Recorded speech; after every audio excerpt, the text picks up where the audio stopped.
अस्सलामुअलैकुम class, this is Mohammad Hashim Zia and you guys are watching Mathflix by Hashim Zia. बेटा आज की क्लास के अंदर जब आप ये वीडियो देख रहे होंगे उस वक्त तक नस्ट के 11th ऑफ फेब के तमाम की तमाम शिफ्टों के टेस्ट हो चुके हैं, चाहे वो मॉर्निंग की शिफ्ट हो, चाहे वो इवनिंग की शिफ्ट हो, चाहे वो आफ्टरनून की शिफ्ट हो। आज की क्लास के अंदर I will be discussing all the papers of NEST जो कि आज नस्ट के अंदर पूछे गए, उन तमाम के तमाम क्वेश्चंस को हम डिस्कस करेंगे। सबसे पहले दो बातों को यहाँ पे तस्करा करूंगा। अल्हम्दुलिल्लाह अल्हम्दुलिल्लाह काफी सारे बच्चे जिनमें से मेरे बैच के बच्चे जिनमें से उनका 149 का स्कोर आया, 161 का स्कोर आया अभी तक, और अभी तक 155 का स्कोर हाईएस्ट आया हुआ है। सो भाई अगर आप भी चाहते हैं कि आपका अच्छा स्कोर आए तो लाजमी तौर पे पास पेपर्स को कवर करके जाओ। मैं बार बार कह रहा हूं भाई, मैं बार बार रोज दिन में दो वीडियो डिजाइन कर रहा हूं नस्ट के ऊपर। सो भाई पास पेपर्स को लाजमी कवर करके जाएं। पास पेपर से बहुत सारे क्वेश्चंस पूछे जा रहे हैं। मैंने एक एक पास पेपर के क्वेश्चन को ऑलरेडी सॉल्व करवाया हुआ है। मोर देन 4000 नस्ट के पास पेपर्स के क्वेश्चन हमने ऑलरेडी सॉल्व करे हुए, उनको लाजमी तौर पे कवर करें। अब देखो आपके पास टाइम कम है। वो तमाम बच्चे जो कराची के अंदर नस्ट के अभी टेस्ट को देंगे, कोयटा के अंदर देंगे, जिनका 22 फरवरी को टेस्ट है, उनके लिए भी लेक्चर सीरीज बहुत इंपॉर्टेंट है, क्योंकि भाई पास पेपर से ही आपको पूरा पूरा पेपर निकल रहा होगा।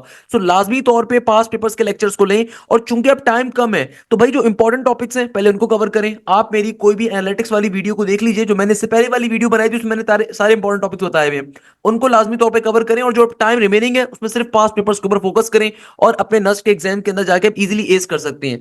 और जो अब होना था वो हो चुका है, मगर अगले राउंड के लिए नस्ट के नेट 3 के लिए, नेट 4 के लिए तैयारी के लिए मेहनत करना भी से स्टार्ट करें। सो भाई मेरा न्यू बैच नस्ट के नेट 3 के लिए, नेट 4 के लिए स्टार्ट हो रहा है। इस बैच की सबसे बड़ा फायदा ये कि इसमें नस्ट के साथ आपको मेरान की, एनईडी की, यूईटी की, कॉमसेट्स की, प्यास की, लम्स की, जीआईकेआई की, उन तमाम यूनिवर्सिटीज की तैयारी भी इस बैच में शामिल है। कंप्लीट कोर्स आपको पढ़ाया जाएगा पाकिस्तान की टॉप की फैकल्टी की जानिब से। इसके अलावा इसमें तमाम के तमाम सब्जेक्ट्स कवर होंगे, आपके प्रॉपर्ली टेस्ट होंगे सेम पैटर्न के ऊपर, जैसा यूईटी का टेस्ट होता है, जैसा नस का टेस्ट होता है, आईबी का टेस्ट होता है, उस सेम पैटर्न के ऊपर आपके टेस्ट कंडक्ट किए जाएंगे। तीसरे नंबर के ऊपर सारा प्रैक्टिस मटेरियल हम लोग आपको प्रोवाइड करेंगे। तो भाई ये बैच स्टार्ट हो रहा है, इसमें तमाम सब्जेक्ट पढ़ाए जाएंगे। ये बैच स्टार्ट हो रहा है हमारा इस फ्राइडे से, तो लाजमी तौर पर आपने इस बैच को ज्वाइन अप करना है। आपके पास ऊपर स्क्रीन पे नंबर आ रहा है, नंबर के ऊपर आप व्हाट्सएप कर सकते हैं, और आप पर्टिकुलरली बैच की डिटेल्स आपको सारी की सारी प्रोवाइड कर रही होगी एडमिन टीम। खैर, आज की क्लास का आगाज करते हैं। आज की क्लास के अंदर हम लोग मूव करेंगे सबसे पहले नंबर के ऊपर। इंटीग्रल का क्वेश्चन पूछा हुआ था भाई, इंटीग्रेशन का क्वेश्चन। अब देखो इस क्वेश्चन को सॉल्व कैसे करेंगे। एग्जामिनर कह रहा है इंटीग्रेशन के अंदर रूट के अंदर एक्स स्क्वायर प्लस का 1। भाई इसका फॉर्मूला होता है, आप में से कितने बच्चों को याद है कि भाई दुनिया के अंदर हमेशा याद रखिएगा, इंटीग्रेशन के अंदर अंडर रूट के अंदर ए स्क्वायर प्लस के x square into D x का फॉर्मूला किसके बराबर होता है? ये फॉर्मूला हमसे कहता है 1/2, 1/2 इंटू एक्स का एक्स, फिर अंडर रूट के अंदर ए स्क्वायर प्लस का एक्स स्क्वायर, फिर आगे क्या होता है प्लस का 1/2, फिर आगे होता है ए स्क्वायर का ए स्क्वायर। देन हमारे पास आता है एलन का एलन, देन हमारे पास क्या आता है एलन का एलन, और फिर ब्रैकेट के अंदर एक्स प्लस का अंडर रूट के अंदर ए स्क्वायर प्लस का एक्स स्क्वायर। ये हमारे पास इंटीग्रेशन के अंदर रूट के अंदर कभी भी ए स्क्वायर प्लस एक्स स्क्वायर आ जाए उसके लिए फॉर्मूला होता है। सो भाई हमने इस क्वेश्चन को भी इसी फॉर्मूले के ऊपर सिंप्लीफाई करना है, इस फॉर्मूले के ऊपर सॉल्व करना है। सो भैया देखो यहां पे आपके पास एक्स का स्क्वायर मौजूद है, आप देख रहे हो यहां पे आपके पास ये एक्स का स्क्वायर मौजूद है, और ये जो 1 है देखो 1 के ऊपर कुछ भी नहीं लिखा हुआ, 1 का स्क्वायर ऑलरेडी मौजूद है। भाई 1 के ऊपर इस फॉर्मूले को अप्लाई करने की कंडीशन क्या होती है कि ए भी यानी कि कांस्टेंट के ऊपर भी स्क्वायर होना चाहिए, और फंक्शन के ऊपर भी। देखो फंक्शन तो यहां पे ऑलरेडी एक्स स्क्वायर पे है, मगर ये जो आपका 1 है ना, ये 1 के ऊपर कुछ भी नहीं है, तो आप स्क्वायर खुद से कंसीडर कर सकते हो, क्योंकि 1 के ऊपर स्क्वायर हो ना हो 1 को फर्क नहीं पड़ता। तो मेरा फॉर्मूला कैसे ओपन हो जाएगा? ये ओपन हो जाएगा 1/2 एक्स का एक्स एज इट इज, क्योंकि वेरिएबल मेरा एक्स ही है तो एज इट इज आ जाएगा। फिर आगे अंडर रूट के अंदर ए स्क्वायर की जगह पे आ जाएगा 1 का स्क्वायर यानी कि 1, फिर आगे आ जाएगा प्लस का एक्स स्क्वायर, फिर आगे हो जाएगा प्लस का 1/2, आगे हो जाएगा प्लस का 1/2 ए स्क्वायर। अच्छा ए किसके बराबर है? ए बराबर है 1 के, तो 1 का स्क्वायर अगेन 1 ही रहेगा। फिर आगे हो जाएगा एलन का एलन, एक्स का एक्स प्लस का अंडर रूट के अंदर ए स्क्वायर यानी कि 1 का स्क्वायर प्लस एक्स स्क्वायर, और फाइनली लास्ट में आ जाएगा प्लस का सी। ये इस क्वेश्चन का सिंपल सा आंसर था। तो ये चीज आपसे एग्जामिनर कह रहा था भाई बताने के लिए, तो क्या मुश्किल बात है इसके अंदर? इसमें क्या चिंता की बात है भाई?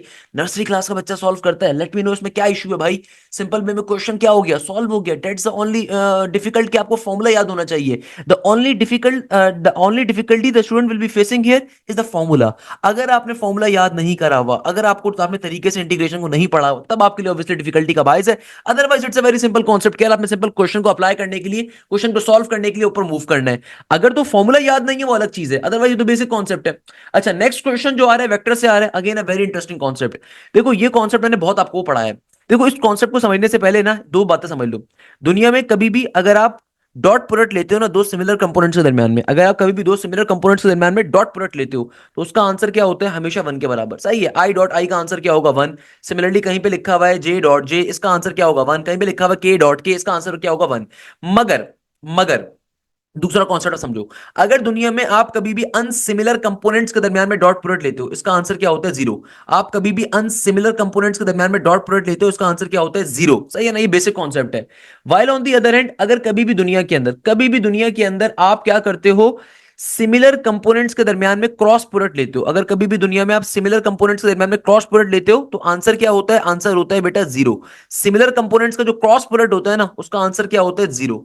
वाइल दूसरा कॉन्सेप्ट समझो, दुनिया में कभी भी अगर आप अनसिमिलर कंपोनेंट्स के दरमियान में क्रॉस प्रोडक्ट लेते हो ना, तो हमेशा आंसर तीसरा एलिमेंट होता है। यानी कि देखो, ये फॉलो करता है इस रूल को, हमारे पास क्लॉकवाइज रोटेशन के इस रूल को, कि भाई अगर आई से जे पे जा रहे हो तो प्लस का के आंसर होगा। सही है, मगर अगर मैं जे से आई पे जा रहा हूं तो देखो मैं एंटी क्लॉकवाइज मूव कर रहा हूं, तो अगर मैं जे से आई पे जा रहा हूं तो आंसर क्या होगा, नेगेटिव का के। सही है। सिमिलरली देखो, अगर मैं के क्रॉस प्रोडक्ट आई करता हूं तो देखो, अगर तो मैं क्लॉकवाइज रोटेशन फॉलो कर रहा हूं तो हमेशा थर्ड एलिमेंट पॉजिटिव में होता है, तो अगर के क्रॉस प्रोडक्ट आई कर रहा हूं आंसर क्या होगा, पॉजिटिव का जे। मगर अगर मैं कहीं पे कहता हूं पेपर के अंदर आई क्रॉस प्रोडक्ट के, इसका आंसर क्या होगा, नेगेटिव का जे, क्योंकि अगर आप एंटी क्लॉकवाइज जाओगे ना तो आंसर क्या होता है, नेगेटिव के अंदर होता है। ये दो बेसिक कॉन्सेप्ट मैंने क्यों बताया भी आपको समझ में आएगा। अब देखो यहां पे एग्जामिनर क्या कह रहा है, एग्जामिनर कह रहा है कि भैया आई का I as it is, dot का डॉट, जे क्रॉस प्रोडक्ट के। तो देखो जे से अगर मैं के पे जाऊंगा, जे से अगर मैं के पे जा रहा हूं तो इसका मतलब मैं सही काम कर रहा हूं, कोई मसला नहीं है, हम क्लॉकवाइज रोटेशन पे चल रहे हैं, तो आंसर क्या होगा, ब्रैकेट के अंदर पॉजिटिव का आई। और आई डॉट प्रोडक्ट आई किसके बराबर होता है, वन के। तो इस क्वेश्चन का फाइनल आंसर क्या था, वन के बराबर। अब देखो कितना आसान क्वेश्चन है, मगर आपको बैकग्राउंड स्टोरी पूरी मालूम होनी चाहिए, पूरी रामलीला बैकग्राउंड पे क्या चलिए मालूम होनी चाहिए। ये बेसिक ट्रिक्स होती हैं, ये ट्रिक्स आपको सारी की सारी मालूम होनी चाहिए। तो भाई हमारे बैचेस का फायदा क्या होता है, वो कंप्लीट तैयारी एप्टीट्यूड की बेहतरीन तरीके से कवर अप करवाई जाती है। आपको छोटी छोटी ट्रिक्स हम अपने कॉन्सेप्ट से बता रहे होते हैं, ये छोटी छोटी ट्रिक्स होती है बड़ी हेल्पफुल होती हैं, क्योंकि एप्टीट्यूड का जो सिलेबस है वो इंटरमीडिएट से ए लेवल से मिलकर फॉर्म होता है। तो यहाँ पे टाइम मैनेजमेंट बड़ी इंपॉर्टेंट है, यहाँ पे ट्रिक्स का होना बड़ा इंपॉर्टेंट है। आप सिंपल एप्टीट्यूड को इंटरमीडिएट के पैटर्न पे सॉल्व नहीं कर सकते, आप ए लेवल्स के पैटर्न पे सॉल्व नहीं कर सकते, you must know the tricks, किस तरीके से आपने चीजों को रेक्टिफाई करना है। अच्छा, अब देखो नेक्स्ट क्वेश्चन जो आया हुआ है ना, अगेन ये मैंने पास पेपर्स में दर्जनों दफा करवाया हुआ है, ये क्वेश्चन आज भी पूछा गया नस के अंदर। एग्जामिनर कह रहे हैं find the direction if magnitude is 5 and the vector is 3i - 5j + k। अब देखो इस क्वेश्चन की लॉजिक क्या है, एग्जामिनर कह रहे हैं तुम डायरेक्शन बताओ, अगर मैग्नीट्यूड ऑफ द वेक्टर 5 है और वेक्टर जो गिवन है वो 3i - 5j + k का गिवन है। सबसे पहले तो आप इसका यूनिट वेक्टर निकालोगे, उसको 5 से मल्टीप्लाई करवाओगे, आंसर आएगा। क्योंकि आपको क्या निकालना है, डायरेक्शन निकालनी है एक ऐसे वेक्टर की जिसका मैग्नीट्यूड 5 है और वो वेक्टर गिवन है 3i - 5j + का k। तो देखो यूनिट वेक्टर निकालने का कॉन्सेप्ट क्या होता है, यूनिट वेक्टर कैसे निकालते हैं कि original vector divided by its magnitude, ये होता है यूनिट वेक्टर। सही है ना। यानी कि अब देखो, अगर मेरे पास वेक्टर क्या आ रहा है 3i माइनस का 5j प्लस का k, तो अगर मेरे पास वेक्टर क्या आ रहा है 3i माइनस का 5j प्लस का k, तो भाई मैं इसका यूनिट वेक्टर निकाल लेता हूं सबसे पहले तो 3i माइनस का 5j प्लस का k। तो यूनिट वेक्टर कैसे निकालोगे, यूनिट वेक्टर निकालने का तरीकाकार क्या होता है कि भाई जो भी आपके वेक्टर के कंपोनेंट्स आ रहे होते हैं सबका स्क्वायर कर दोगे, तो 3 का स्क्वायर प्लस नेगेटिव के 5 का स्क्वायर प्लस k के साथ कुछ भी नहीं है तो इसका मतलब 1 है तो 1 का स्क्वायर। तो ये बन गया 3 का स्क्वायर इज 9, नेगेटिव 5 का स्क्वायर इज 25 एंड 1 का स्क्वायर इज 1। तो 9 और 1 10, 25 में 10 का इजाफा करोगे तो क्या बन गया, ये बन गया हमारे पास अंडर रूट के अंदर 35। क्या बन गया, रूट के अंदर 35। तो इस वेक्टर का, इस पर्टिकुलर वेक्टर का मेरा यूनिट वेक्टर क्या आ जाएगा। यूनिट वेक्टर देखो कैसे निकालते हैं, दोबारा समझ लो। यूनिट वेक्टर निकालने का तरीकेकार ये होता है कि जो ओरिजिनल वेक्टर आ रहा है ना उसको एज इट इज ऊपर लिखो, उसको एज इट इज ऊपर लिखो और नीचे डिवीजन में इनके मैग्नीट्यूड पे डिवाइड करवा दो। यूनिट वेक्टर का फॉर्मूला होता है। भाई मेरी कोशिश होती है मैं नॉर्मल जबान में समझाऊं, मैं कोई इतने मुश्किल फॉर्मूला नहीं लिखता। सिंपल सी लॉजिक है भाई, यूनिट वेक्टर निकालने का फॉर्मूला क्या है, ओरिजिनल वेक्टर को लेकर नीचे डिवीजन के अंदर उसके मैग्नीट्यूड को तहरीर कर दिया। तो इस क्वेश्चन में एग्जामिनर क्या कह रहा है, एग्जामिनर कह रहा है डायरेक्शन उस वक्त निकालो जब तुम्हारा मैग्नीट्यूड क्या है 5 का। तो इस कॉन्सेप्ट को हम अप्लाई कैसे करते हैं कि आप सबसे पहले जो भी आपको वेक्टर गिवन होता है उसका इंडिविजुअल यूनिट वेक्टर निकाल लेते हो, निकाल लिया, उसके बाद आपने करना क्या है, उसको 5 से मल्टीप्लाई करवा देना है सिंपल तरीके से, ताकि आपकी जो डायरेक्शन है उस वक्त की आ जाए जब आपका मैग्नीट्यूड 5 था। तो आप करोगे क्या बेटा, 5 से इसको मल्टीप्लाई करवा दोगे, क्या बन जाएगा, 5 3 15i माइनस का 5 5 25j, आगे हो जाएगा सिंपल प्लस का 5k, और नीचे डिवीजन के अंदर अंडर रूट 35 का अंडर रूट 35 एरिडिस का एरिडिस। सिंपल वे में क्वेश्चन हमारा सिंप्लीफाई हो गया। अच्छा, अब देखो एक और क्वेश्चन जो आज नस्ट के पेपर में पूछा गया, बड़ा इंटरेस्टिंग क्वेश्चन है, अक्सर बच्चे इस क्वेश्चन में गलती कर देंगे।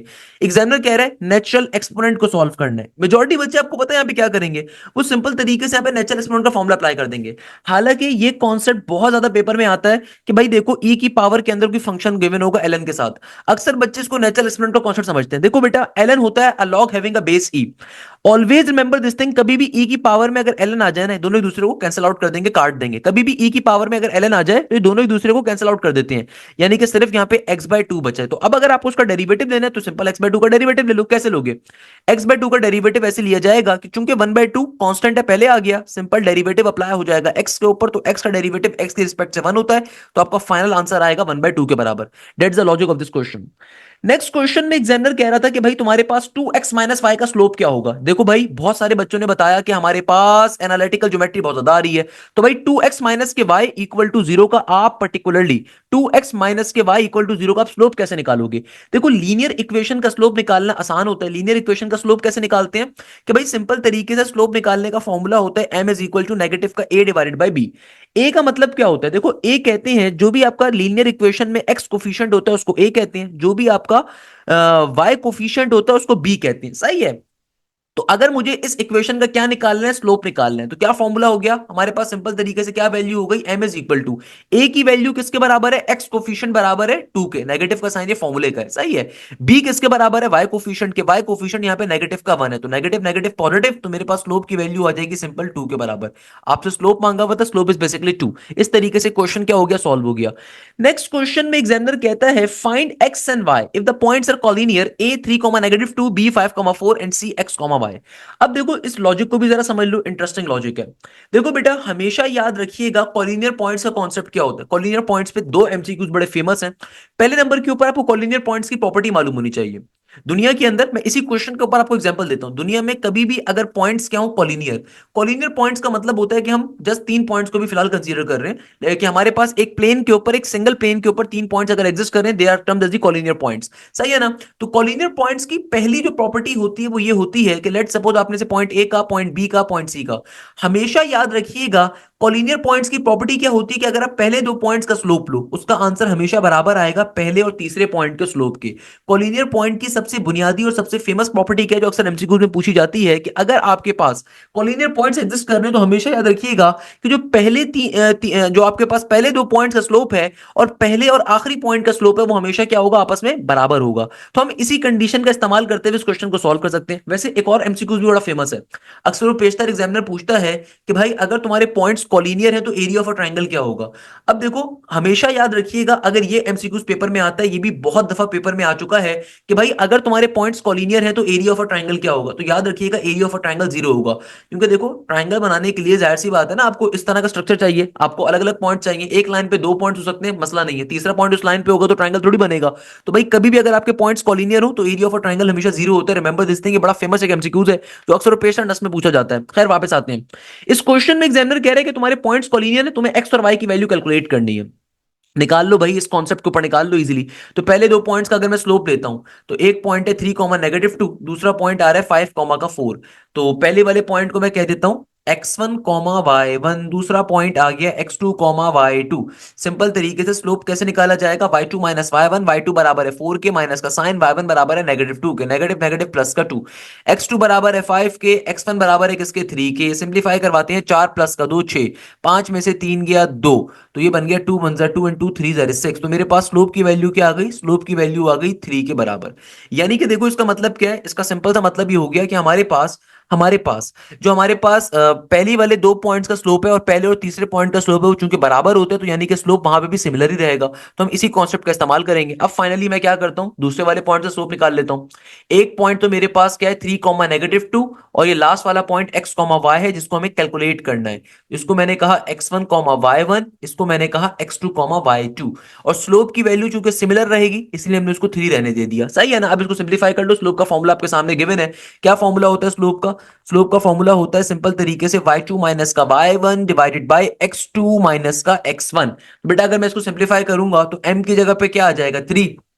y2 किसके बराबर है? y2 बराबर है y के, माइनस का साइन और आगे आ जाएगा y1। y1 बराबर है -2 के, तो नेगेटिव नेगेटिव प्लस का 2।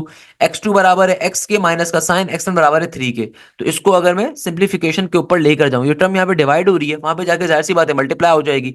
तो ये बन जाएगा 3x माइनस का 3 3 9। और यहाँ पे क्या आ जाएगा मेरे पास? इधर मेरे पास आ जाएगा सिंपल तरीके से क्या आ जाएगा मेरे पास, इधर मेरे पास आ जाएगा सिंपल ऊपर y प्लस का 2 एज इट इज का एज इट इज। तमाम वैल्यूज को अगर मैं एक साइड के ऊपर शिफ्ट कर दूं तो ये बन जाएगा मेरे पास 3x माइनस का y प्लस का 2, जब यहां पर आएगा तो माइनस का 2, और 9 माइनस का 2 ये मेरे पास आ जाए -9 -2 -11 इक्वल टू 0। तो बेटा देखो इस तरीके से हमारे पास फाइनली क्या चीज आ गई, हमारे पास फाइनली हमारी लाइन की इक्वेशन तो फॉर्म हो गई। मगर देखो यहाँ पे क्वेश्चन में आपसे मांगा हुआ क्या है, एग्जामिनर कह रहे हैं एक्स और वाई बताइए अगर पॉइंट्स क्या है कॉलिनियर। अब या तो बच्चे ने लिखने में कोई गलती करी है, अगर गलती नहीं करी तब भी सॉल्व वैसे कर सकते हो। सॉल्व फिर कैसे करोगे, फिर आपके पास जो पॉइंट्स ऑप्शंस के अंदर गिवन होंगे ना, बारी बारी या तो लाइन की इक्वेशन में डाल के चेक करो किसके ऊपर वो पॉइंट सेटिस्फाई कर रहे हैं। इसको सॉल्व करने का वैसे एक आसान तरीका यही है कि आप पॉइंट्स को उठा के डाल के चेक करो, हिट एंड ट्राई मेथड को अप्लाई करो। जिस पॉइंट के ऊपर ये इक्वेशन सेटिस्फाई हो जाए वो आपका करेक्ट आंसर होगा, क्योंकि अदरवाइज इसका दूसरा मेथड नहीं है। क्योंकि एक और मेथड जो इसका होगा ना, वो पता है क्या होगा, कि आप डायरेक्टली दोनों स्लोप्स को बराबर रख दो, यानी कि ये जो m है ना, इस m की जगह के ऊपर डायरेक्टली इस इक्वेशन को रख दो, यहाँ पे इस m की जगह के ऊपर डायरेक्टली इस इक्वेशन को रख दो। फिर उसके बाद सिंप्लीफिकेशन के ऊपर लेकर जाओ। एक तरीका वो हो सकता है कि आप यहाँ पे भी y+2 ही रहने दो, क्योंकि यहाँ पे भी मैं सिंपल इसको ओपन नहीं करता, तो फिर मैं y+2 पर डिवाइड करवा के चेक कर लेता हूँ। मगर अगेन वो मुश्किल मेथड होगा आपके लिए। तो आसान तरीका सॉल्व करने के क्या है कि ऑप्शंस जो गिवन होंगे ना, उस ऑप्शंस को इक्वेशंस के अंदर डालो, हिट एंड ट्राई करके, और फिर सिंप्लीफाई करके सॉल्व कर लो, कोई मसले की बात नहीं है। खैर, अच्छा बेटा अब देखो एक और क्वेश्चन, अगेन एनालिटिकल ज्योमेट्री के बहुत सारे क्वेश्चंस पेपर में पूछे गए हैं। तो भाई एक और क्वेश्चन जो आज एनालिटिकल ज्योमेट्री से आया, एग्जामिनर कह रहे हैं find the slope of the points 9,8 and 7,6। कोई मसले की बात नहीं है भाई, कैसे सॉल्व करोगे। देखो इस क्वेश्चन की लॉजिक क्या है, आपको दो पॉइंट्स गिवन है, एक पॉइंट है 9,8, दूसरा पॉइंट गिवन है 7,6। पहले वाले पॉइंट को हम क्या बोलेंगे x1 y1, दूसरे वाले पॉइंट को आप क्या बोलोगे x2 y2। सिंपल तरीके से स्लोप निकालने के फॉर्मूले का इस्तेमाल करोगे। y2 माइनस का y1 किसके बराबर होगा, ये आ जाएगा सिंपल 6 माइनस के 8 के, नीचे आ जाएगा x2 माइनस का x1 that is basically 7 minus का 9। तो इसको सिंप्लीफाई कैसे करवाया जाएगा, ये हो जाएगा सिंपल 6 में से अगर 8 निकालोगे नेगेटिव का 2, 7 में से अगर आप 9 को निकालोगे, यानी कि भाई 7 में से 9 जाएंगे तो जाहिर सी बात है तब भी क्या बचेगा, नेगेटिव का 2 ही बचेगा। नेगेटिव टू कट गया, तो स्लोप की वैल्यू मेरे पास 1 के बराबर आई। 6 में से 8 गया, नेगेटिव का 2। आज के पेपर के अंदर एक और क्वेश्चन जो बड़ा इंटरेस्टिंग आया ना, इस क्वेश्चन में चांसेस हैं कि गलती हो, मगर अगेन ये क्वेश्चन इंटरेस्टिंग है, समझ लेते हैं। एग्जामिनर कह रहे हैं if the sequence is 4.2 plus 2.2, और आगे पता नहीं क्या चल रहा है, और ये इन्फिनिटी तक हो सकता है जा रही हो, कुछ कह नहीं सकते क्योंकि सीरीज की प्रॉपर टाइप नहीं गिवन यहाँ पे। मगर आगे इस बात को नफी कर देता है कि देखो इन्फिनिटी की सीरीज नहीं, क्योंकि एग्जामिनर क्या कह रहा है, find sum of the first 10 terms of a geometric series. यानी कि उसने आपको एक फाइनाइट नंबर बता दिया ना, इसका मतलब क्या, सम ऑफ जीपी का कॉन्सेप्ट है। तो आपको बेसिकली सीरीज का गिवन है, आपसे एग्जामिनर कह रहा है कि तुम्हारे पास एक सीरीज आ रही है, उसकी पहली वैल्यू 4.2 है, दूसरी वैल्यू 2.2 है, सही है ना, और ये चलता जा रहा है। बच्चे ने यहाँ पे सेकंड वैल्यू को काट के लिखा हुआ है 2.2, तो वी कैन नॉट से कि 2.2 एग्जैक्टली वैल्यू थी या नहीं थी, बट अगेन काफी हद तक क्वेश्चन क्लियर है कि भाई पहली वैल्यू 4.2 है, फिर सेकंड वैल्यू 2.2 है, ये सीक्वेंस आ रहा है। तो एग्जामिनर कह रहा है क्या चीज निकाल के बताओ, सम ऑफ द 10 टर्म्स निकाल के बताओ जीपी के अंदर। सो भाई हमें मालूम है कि सम निकालने के दो फॉर्मूलाज हैं, मगर उन दोनों फॉर्मूलाज पर जाने से पहले आपको कुछ बेसिक बातों का आइडिया होना चाहिए कि देखो यहाँ पे फर्स्ट टर्म किसके बराबर है, फर्स्ट टर्म बराबर है 4.2 के। कॉमन रेशियो क्या कैसे निकालोगे, कॉमन रेशियो बराबर होगा second term divided by first term. Second term 2.2 है, फर्स्ट टर्म क्या है 4.2 है। तो अगर मैं इसको सिंप्लीफाई करवाऊं तो 2.2 कैसे करवाओगे सिंप्लीफाई, कि भैया देखो सिंपल तरीके डेसिमल को रिमूव करवाओगे। डेसिमल को जब आप रिमूव करवाओगे तो अपोजिट साइड के ऊपर क्या आ जाएगा, जब आप डेसिमल को रिमूव करवाओगे तो अपोजिट साइड के ऊपर 1 के बाद एक 0 आ जाएगा, सही है। सिमिलरली इस 4.2 के अंदर से जब मैं पॉइंट को रिमूव करवाऊंगा, डेसिमल को रिमूव करवाऊंगा, तो अपोजिट साइड पे क्या आ जाएगा, 1 के बाद एक 0 आ जाएगा। 10 से 10 कट गया, ये बन गया 22 डिवाइडेड बाय 42। फर्दर सिंप्लीफाई कैसे करेंगे, फर्दर सिंप्लीफाई ऐसे करेंगे कि भाई 2 11 ज़ार 22 होता है, 2 2 ज़ार 4 एंड 2 1 ज़ार 2, तो क्या बन गया, ये बन गया 11 डिवाइडेड बाय 21। अब देखो 11 डिवाइडेड बाय 21 क्या 1 से बड़ा नंबर है छोटा नंबर है। अब आप सोचो कि r की वैल्यू 1 से बड़ी आ रही है कि r की वैल्यू 1 से छोटी आ रही है। उसकी लॉजिक भी बहुत सिंपल है। दुनिया में कभी भी डिनोमिनेटर अगर न्यूमरेटर से बड़ा हो, कभी भी दुनिया में डिनोमिनेटर अगर नीचे वाली वैल्यू ऊपर वाली वैल्यू से बड़ी हो, तो हमेशा याद रखिएगा ओवरऑल आंसर 1 से छोटा होता है। फॉर एग्जाम्पल कहीं पे लिखा हुआ आ जाए 4 डिवाइडेड बाय 3, लेट सपोज, तो अब की बारी में देखो डिनोमिनेटर छोटा है न्यूमरेटर बड़ा है, तो आंसर क्या होगा, 1 से बड़ा होगा, लाजमी बात है। मगर लेट सपोज कहीं पे लिखा हुआ आ जाए 4 डिवाइडेड बाय 5, तो हमेशा आंसर 1 से क्या होगा, लेसर होगा। कहीं पे लिखा हुआ आ जाए 6 डिवाइडेड बाय 11, तो अगर डिनोमिनेटर बड़ा है न्यूमरेटर छोटा है ना, अगर नीचे वाली वैल्यू बड़ी ऊपर वाली वैल्यू छोटी हो, तो आपका आंसर हमेशा 1 से छोटा होता है, हमेशा याद रखिएगा। इसका मतलब यहाँ पे आर की वैल्यू कैसी है, 1 से छोटी है। आपको चूंकि 1 से छोटी वैल्यू गिवन है, तो सम का कौन सा फॉर्मूला इस्तेमाल करोगे, आप फॉर्मूला इस्तेमाल करोगे सम का जिसके अंदर आर की वैल्यू क्या होती है, 1 से छोटी। तो हम सिंपल तरीके से क्या कहेंगे, S N is equal to A का ए, और आगे क्या हो जाएगा 1 माइनस का आर की पावर एन, और नीचे डिवीजन में क्या हो जाएगा, नीचे डिवीजन में हो जाएगा 1 माइनस का आर। अब आप बैठ के इसको सिंप्लीफाई करवा लीजिए, तो ये क्या बन जाएगा, ये हो जाएगा ए किसके बराबर है, ए बराबर है 4.2 के, उसको डाल दिया आपने, 1 का 1 एज इट इज, आर किसके बराबर है, आर मेरे पास आया है 11 डिवाइडेड बाय 21 के बराबर। होल पावर में देखो एन किसके बराबर है, एन चूंकि आपको 10 टर्म्स तक का सम निकालना है ना, आपको सम निकालना है 10 टर्म्स तक का, तो ऊपर आ गया 10, नीचे आ जाएगा 1 माइनस का आर, आर बराबर है किसके 11 बाय 21 के। अब इसको सिंप्लीफिकेशन पे लेके जाएंगे। सिंप्लीफिकेशन कैसे करवाई जाएगी, again it's a very interesting concept, अगर आप और से लॉजिकली बात को समझें तो बड़ा इंटरेस्टिंग कॉन्सेप्ट है।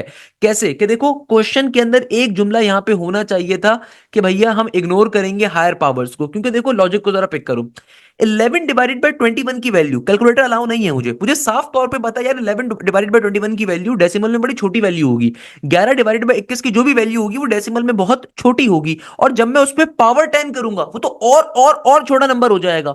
तो हम निगलेक्ट कर सकते हैं हायर पावर्स को, हम निगलेक्ट कर देंगे, यहाँ पे हायर पावर्स को लिखा होना चाहिए था कि भाई निगलेक्ट आप कर दो, जो स्मॉलेस्ट वैल्यूज आ रही है आप उसको निगलेक्ट कर दो, क्योंकि 11 डिवाइडेड बाय 21 इटसेल्फ एक छोटा नंबर है। फिर जब अब तुम उसकी पावर 1 पावर 2 नहीं ले रहे हो, तुम उसकी पावर 10 ले रहे हो, आप करके चेक कर लो ना, 11 डिवाइडेड बाय 21, और लोग कैलकुलेटर में कभी रिकमेंड नहीं करता, अगर अगर आप सोचना चाह रहे हो मैं क्या बात करूं तो आप खुद सोचो, 11 डिवाइडेड बाय 21 की जब पावर 10 करोगे ना तो बहुत ही छोटा नंबर आएगा, तो उसको लिखने की जरूरत नहीं, आप उसको निगलेक्ट कर सकते हो डायरेक्टली। तो सिंपल तरीके से क्वेश्चन क्या बन गया, ये बन गया ऊपर 4.2 का 4.2, और हमने इस वैल्यू को निगलेक्ट कर दिया, सही है ना, और ऊपर 1 खाली बचा, तो 1 से 4.2 मल्टीप्लाई करोगे 1 ही रहेगा, यहां पे नीचे सिंप्लीफिकेशन करवा लो, एलसीएम ले लो, नीचे क्या बन जाएगा, नीचे हो जाएगा 21 का 21, और 21 में से 11 को निकालो, 21 में से अगर मैं 11 को निकालूंगा तो ऑब्वियसली क्या बचेगा, 10 बचेगा ना, 21 में से अगर आप किसको माइनस करते हो 11 को, तो आपके पास 10 आ गया। अब according to mathematics basic principle नीचे वाली टर्म नीचे से ऊपर जाकर रेसिप्रोकेट फॉर्म में लिखी जाएगी, तो ये बन जाएगा 4.2 का 4.2 मल्टीप्लाई का साइन, ये हो जाएगा 21 डिवाइडेड बाय 10 के बराबर। फर्दर सिंप्लीफाई कैसे करोगे, देखो डेसिमल को एक डिजिट आगे भेजूंगा तो अपोजिट साइड के ऊपर 1 के बाद एक जीरो आ जाएगा, डेसिमल को कभी भी जब आप राइट हैंड साइड पे शिफ्ट करते हो तो अपोजिट साइड पे क्या आ जाता है, 1 के बाद एक जीरो, मल्टीप्लाई का साइन, और यहां पे आ गया 21 बाय 10 का 10, फर्दर सिंप्लीफाई करवा लीजिए, 2 5 10 होता है, 2 2 4 एंड 2 1 2, तो ये आ गया आपके पास 21 का स्क्वायर डिवाइडेड बाय 10, 5 2 5 10 50, यानी कि देखो ऊपर क्या बच रहा है 21 और 21, यानी कि ऊपर मेरे पास आ रहा है 21 मल्टीप्लाई बाय 21, और नीचे क्या आ रहा है 5 और 10, नीचे क्या आ रहा है मेरे पास 5 इंटू 10 का 10, 5 10 से डायरेक्टली लिख लो, लिखना चाह रहे हो 50 का 50 आ रहा है, सही है। इसको अगर मैं फर्दर सिंप्लीफाई करूं तो क्या बन गया, 21 को 21 से मल्टीप्लाई करो, देखो कैलकुलेटर अलाउ नहीं है, टाइम अगर क्वेश्चन है, 1 1 जार 1 2 1 जार 2, क्रॉस का क्रॉस, 2 1 जार 2 इंटू 2 जार 4, ये बन गया एक का एक, दो और दो चार, चार का चार एज इट इज, यानी कि ये आ गया 4 4 1 के बराबर। नीचे डिवीजन में क्या है 50, नीचे डिवीजन में क्या है 50, तो सिंप्लीफाई कैसे करवाओगे, आपने 4 4 1 को डाला डिवीजन के फॉर्मूले के अंदर, यानी कि डिवीजन के सिंबल के अंदर, बाहर डाला 50, अब देखो 50 के टेबल में 4 4 1 कहां आएगा, इतना मुश्किल नंबर रखने की जरूरत ही नहीं है, आप लॉजिकली सोचो 5 के टेबल में 80 कहां पे मिलता है, 5 के टेबल में सॉरी 40 कहां पे मिलता है, क्योंकि 400 से 40 को तशबीह दे दो, क्योंकि देखो करीब तरी नंबर कौन सा है, 441 के करीब तरी नंबर कौन सा है जो 5 के टेबल में आएगा, या तो आपके पास 450 हो सकता है या फिर 400 हो सकता है ना, जो कि 50 के अंदर पॉसिबली एग्जिस्ट करेगा। तो मुझे ये बात मालूम है कि 5 8 जार क्या होता है 40 होता है, तो इसका मतलब जाहिर सी बात है 50 को जब मैं 8 से मल्टीप्लाई करूंगा तो क्या मिलेगा, ये मिलेगा 400, सही है ना, तो यानी कि इसका मतलब क्या 50 इंटू 8 किसके बराबर आ गया 400 के, तो क्रॉस का क्रॉस, नीचे क्या बच गया 41, अब मैं फर्दर यहाँ पे डेसिमल लगाऊंगा, जीरो आ गया, फिर क्या बन गया 410 बन गया, तो अगेन 8 के ऊपर ही जाओगे तो क्या बनेगा, ये बन जाएगा तुम्हारे पास 400, सही है ना, तो यानी कि अभी भी 10 बच रहा होगा। फिर फर्दर सिंप्लीफाई करने के लिए करना चाह रहे हो तो कैसे करोगे, अगेन एक जीरो लगा दोगे, तो 5 के टेबल में 100 कहां पे मिलेगा 2 के ऊपर, तो यानी कि तुम्हारे पास जो सम आ रहा होगा वो 8.82 के बराबर आएगा। बेटा ये पूरी की पूरी मैथ हमने कैलकुलेटर के बगैर करी है, सही है ना, तो आपका सम क्या होगा 8.82 के बराबर होगा कंफर्म, यानी कि आपका सिंपल वे में क्वेश्चन सॉल्व हो गया। देखो क्वेश्चन थोड़ा सा ट्रिकी है, थोड़ा सा ट्रिकी तो है क्योंकि आप बच्चे को नॉर्मली पता ही नहीं होगा करना क्या है, कि अगर हायर पावर्स आ जाए, देखो अगर बहुत छोटी वैल्यू मौजूद है उस पर हायर पावर्स आ रही है आप उसको निगलेक्ट कर सकते हो। सिंपल तरीके से आपके पास सम क्या आ गया 8.82 आ गया। आज की क्लास का सबसे बेहतरीन क्वेश्चन है बिलाशुबा, आज की क्लास का सबसे बेहतरीन है बेटा, इस क्वेश्चन को लाजमी तौर पे सॉल्व करो खुद से बैठ के 3 से 4 दफा, पेपर में आ सकता है, आज की नस्ट के पेपर में आने वाला बड़ा बेहतरीन क्वेश्चन है, तो लाजमी तौर के ऊपर इसको सॉल्व करके जाओ, लाजमी तौर पे इसको कवर करके जाओ, आपके बिल्कुल पेपर में आ सकता है, इसको आपने लाजमी तौर पे कवर अप करना है, हमारे पेपर के अंदर बिल्कुल बेहतरीन तरीके से क्वेश्चन आएगा। लॉजिक को समझ लो, लॉजिक आसान है यार, मैंने एक ही चीज तरीके से करके बताई, कैलकुलेटर का इस्तेमाल नहीं अलाउ होता, तो आपको सारी चीज अपने हाथ से करनी है, सिंपल वे में क्वेश्चन क्या हो गया हमारा सॉल्व हो गया। अच्छा बेटा अब देखो हमारे पास जो नेक्स्ट क्वेश्चन आ रहे हैं मैक्लॉरिन सीरीज से आया हुआ है, बच्चे ने यहाँ पे एक क्वेश्चन गलत लिखा हुआ है, देखो मैं आपको 3 4 फेमस मैक्लॉरिन सीरीज बता रहा हूँ, ये ज्यादातर पेपर में आती हैं, यहाँ पे बच्चे ने कोई भड़ मारा हुआ क्वेश्चन लिखते हुए, बड़ी बात है कि बच्चे ने एटलीस्ट अपना क्वेश्चन डिफाइन करा हुआ है, तो मैं आपको डिफाइन कर देता हूँ क्या क्वेश्चन आया होगा। हमेशा याद रखिएगा हमारे पास जो साइन एक्स की मैक्लॉरेन सीरीज होती है ना, ये क्या होती है भाई, ये ओपन होती है एक्स माइनस का, देन आपके पास आता है एक्स माइनस का x cube divided by 3 factorial के ऊपर, सही है, ये ऑड नंबर की सीरीज होती है बेसिकली। देन फिर प्लस का साइन आएगा एक्स की पावर 5 और नीचे डिवीजन में आ जाएगा 5 फैक्टोरियल। देन हमारे पास क्या होगा, फिर अगेन ऑड नंबर माइनस का एक्स की पावर 7 डिवाइडेड बाय 7 फैक्टोरियल। इस तरीके से फनकारी चलती जाती है, ये साइन एक्स की होती है Maclaurin series. While on the other end अगर हम कॉस एक्स की बात करते हैं तो कॉस एक्स की जो मैक्लॉरेन सीरीज होती है इवन वैल्यूज की होती है। स्टार्टिंग इसकी वैल्यू 1 होती है, देन माइनस का sign X square divided by 2 factorial. उसके बाद क्या होगा, फिर प्लस की वैल्यू एक्स की power 4 divided by 4 factorial. Then minus की वैल्यू फिर एक्स की पावर 6 डिवाइडेड बाय 6 फैक्टोरियल, यानी कि इस तरीके से बढ़ती जाती है। See tangent X Maclaurin series, tangent X की जो बेटा मैक्लॉरेन सीरीज होती है, ये आपके पास साइन और कॉस का थोड़ा सा मिक्सचर होती है। ये बेसिकली क्या होती है, एक्स प्लस का आगे आएगा x cube divided by 3, not the factorial, सही है ना, डिवाइडेड बाय 3। आगे आ जाएगा सिंपल तरीके से प्लस के साइन के बाद 2x की पावर 5 डिवाइडेड बाय 15, और फिर नेक्स्ट टर्म हमारे पास 17 इंटू एक्स की पावर 7 डिवाइडेड बाय 315। इस तरीके से टेंजन एक्स की मैक्लॉरेन सीरीज आ रही होती है। तो भाई ये तीन मैक्लॉरेन सीरीज लाजमी तौर पे याद करके जाओ, इन्हीं में से एमसीक्यूज आपका आएगा। ये तीनों मैक्लॉरेन सीरीज बहुत ज्यादा इंपॉर्टेंट है। अच्छा, बहुत दफा पेपर के अंदर हमारे पास नेचुरल एक्सपोनेंट की भी मैक्लॉरेन सीरीज आ जाती है, तो इसको भी अपने जहन में बिठा लीजिएगा। नेचुरल एक्सपोनेंट की मैक्लॉरेन सीरीज किसके बराबर होती है भाई, ये बराबर होती है हमारे पास सिंपल तरीके से 1 प्लस का एक्स, और आगे आएगा सिंपल तरीके से X square divided by 2 factorial. क्या आएगा आपके पास, X square divided by 2 factorial. Then आगे आपके पास आता है सिंपल तरीके से X cube divided by 3 factorial, और देन आपके पास आता है एक्स की पावर 4 डिवाइडेड बाय 4 फैक्टोरियल। इस तरीके चलता जाएगा, यानी कि सिंपल जो आपके नेचुरल नंबर की सीरीज होती है एक तरीके से वो चल रही है कि सिंपल हमारे पास नेचुरल नंबर्स की सीरीज चलती जाएगी। तो ये हमारे पास फॉर्मूला होता है ई की पावर एक्स की मैक्लॉरेन सीरीज का। वाइल अगर कभी भी आपसे एग्जामिनर कहता है ए की पावर एक्स की मैक्लॉरेन सीरीज, तो ये बराबर होती है किसके, ये बराबर होती है 1 प्लस का x into l n a, फिर प्लस के साइन के बाद x square into l n a का होल स्क्वायर, फिर नीचे डिवीजन में आता है 2 फैक्टोरियल, फिर आगे आएगा x cube into l n a का क्यूब, फिर आगे क्या आएगा x cube into l n a का क्यूब, और नीचे डिवीजन में आएगा 3 फैक्टोरियल, और चलता जाएगा। तो याद रखिएगा ये 5 एमसीक्यूज हैं जो पेपर में हर साल पूछे जाते हैं, इनको लाजमी तौर पे कवर अप कर लो। अदरवाइज अगर आप मेरे डिफरेंशियल इक्वेशंस के कॉन्सेप्ट लोगे, मेरे डिफरेंशियल एप्लीकेशन ऑफ डेरिवेटिव के लेक्चर्स लोगे, मैंने वहां पे मैक्लॉरेन सीरीज सॉल्व करना सिखाई भी है। मगर अगर आपके पास स्ट्रेट फॉरवर्डली बहुत दफा एमसीक्यूज पूछे जाते हैं, तो आपको स्ट्रेट फॉरवर्ड एमसीक्यूज का आंसर वैसे ही मालूम होना चाहिए, बगैर सॉल्व किए कि भाई आपके पास साइन एक्स की मैक्लॉरेन सीरीज क्या है, कॉस एक्स की क्या है, टेंजेंट की क्या है, या फिर ई की पावर एक्स की क्या है, ए की पावर एक्स की क्या है। ये बहुत इंपॉर्टेंट कॉन्सेप्ट है।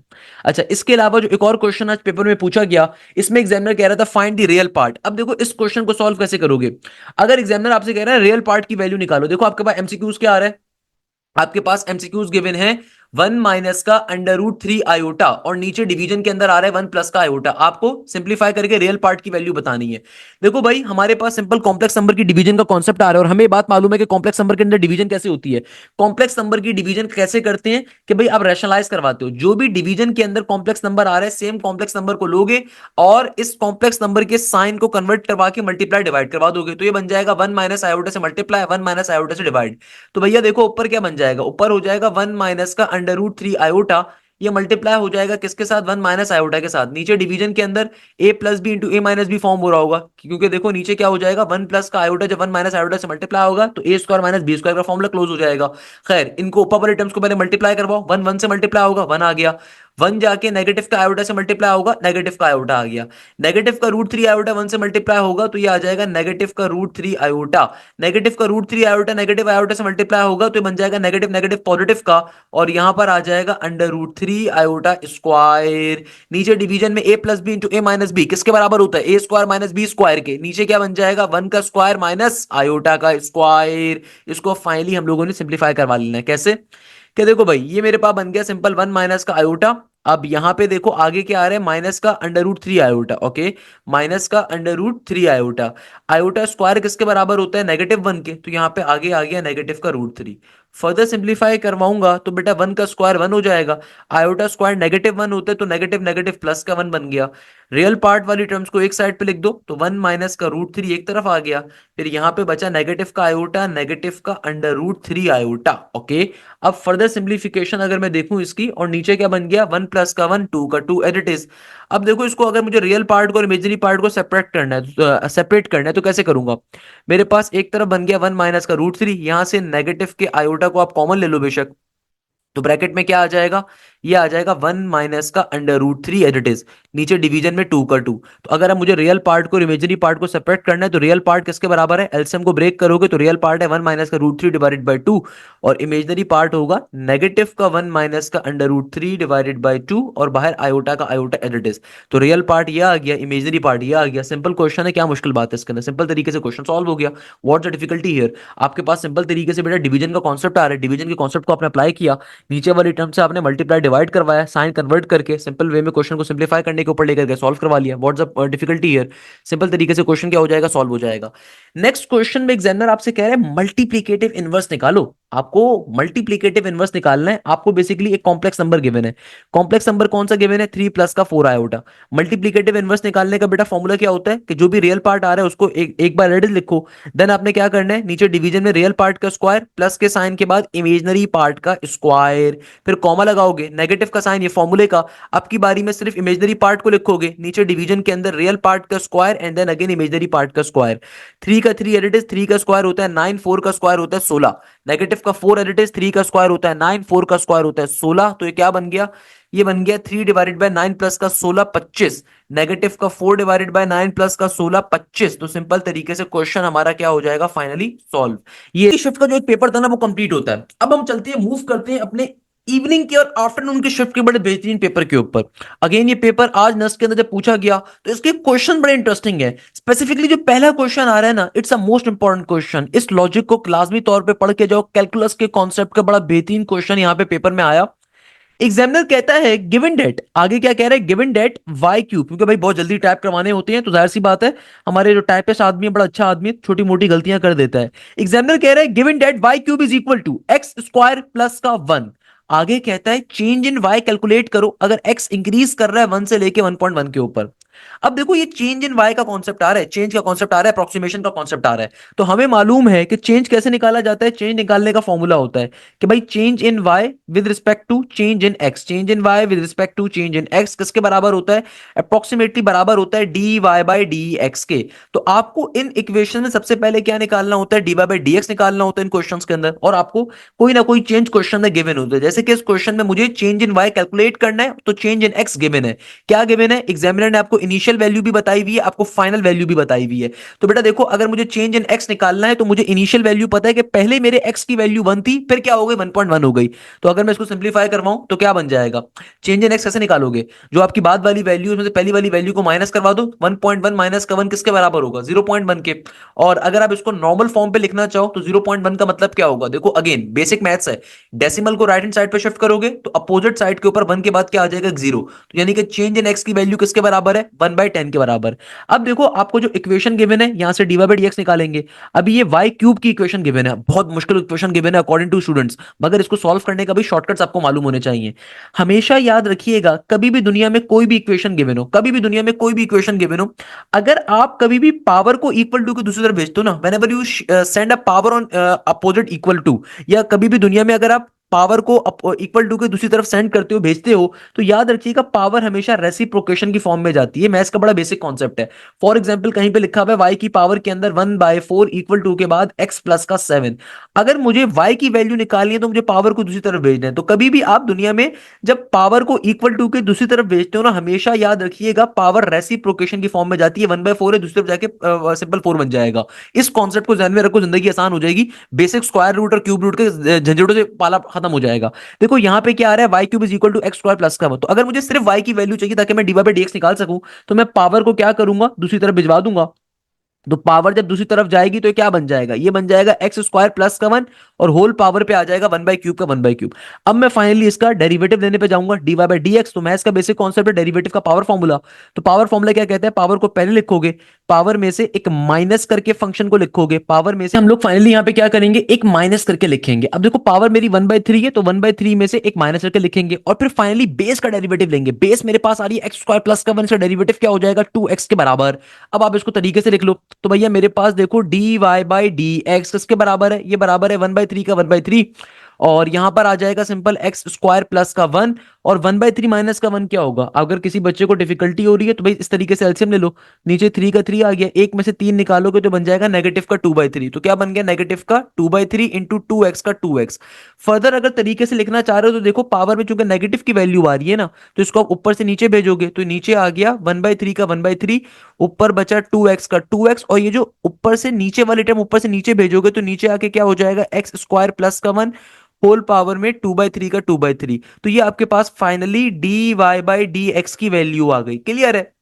अब देखो हमें क्या निकालना है, हमें निकालना है इस इक्वेशन को, हमें निकालना है पर्टिकुलरली चेंज इन वाई को। तो चेंज इन वाई कैलकुलेट करने का फॉर्मूला क्या है भाई? चेंज इन वाई कैलकुलेट करने का फॉर्मूला है कि ये बराबर होता है d Y by D x, d Y by D x, और ये जो चेंज इन एक्स आ रहा है यहाँ पे डिवाइड हो रहा है तो यहाँ पे आके मल्टीप्लाई हो जाएगा। अब आप बैठ के इसको सिंप्लीफाई करवा लो भैया।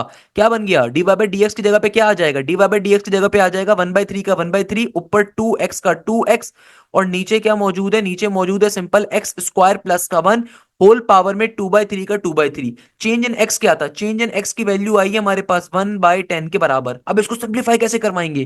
देखो भाई सिंपल तरीके से एक्स के अंदर एक्स की वैल्यू को आपने प्लॉट करना है। अब कोई बच्चा बोलेगा सर एक्स की वैल्यू क्या है? अरे भाई क्वेश्चन में गिवन है ना कि एक्स इंक्रीज कर रहा है 1 से 1.1 के ऊपर, तो यानी कि एक्स की जो इनिशियल वैल्यू है वो एक्स की जगह पे आप डालोगे। ये सारे क्वेश्चंस मैंने ऑलरेडी अपने बैच में करवाए हुए हैं बेटा। अगर आपने मुझसे डिफरेंशियल इक्वेशन के डिफरेंशियल के कॉन्सेप्ट्स लिए हुए हैं, अगर आपने मुझसे पर्टिकुलरली एप्लीकेशन और डेरिवेटिव के कॉन्सेप्ट्स लिए हुए हैं, हमने तमाम के तमाम कॉन्सेप्ट्स को ऑलरेडी पढ़ा हुआ है। डिफरेंशियल कैलकुलस के अंदर हमने तमाम चीजों को कवर अप किया हुआ है। मेरे लेक्चर के अंदर यूट्यूब पे जो लेक्चर गिवन है उसमें भी मैंने कॉन्सेप्ट करवाया हुआ है। अरे ना वहां पे आपने क्या डाल देना है? जहां जहां एक्स आ रहा है वहां पे 1 की वैल्यू को डालो, क्वेश्चन सिंप्लीफिकेशन के ऊपर लेके चले जाओगे तो जहां जहां एक्स आ रहा है वहां पे मैं 1 डाल दूंगा। तो देखो 1/3 का 1/3, 2 का 2 एज इट इज। इस एक्स की जगह पे एक्स की वैल्यू अपने 1 डाल दी, नीचे क्या बचा? नीचे बचा मेरे पास 1, एक्स की जगह पे 1 आ जाएगा, 1 प्लस का 1 ये बन गया 2 होल पावर में 2/3, और यहां पे क्या मौजूद है? 1/10 का 1/10 एज इट इज। इसको फर्दर सिंप्लीफाई कैसे करवाओगे? नीचे वाले 2/3 को नीचे से ऊपर भेज दो, तो ये हो जाएगा मेरे पास सिंपल 2 का 2 एज इट इज। नीचे वाला 2/3 जब नीचे से ऊपर जाएगा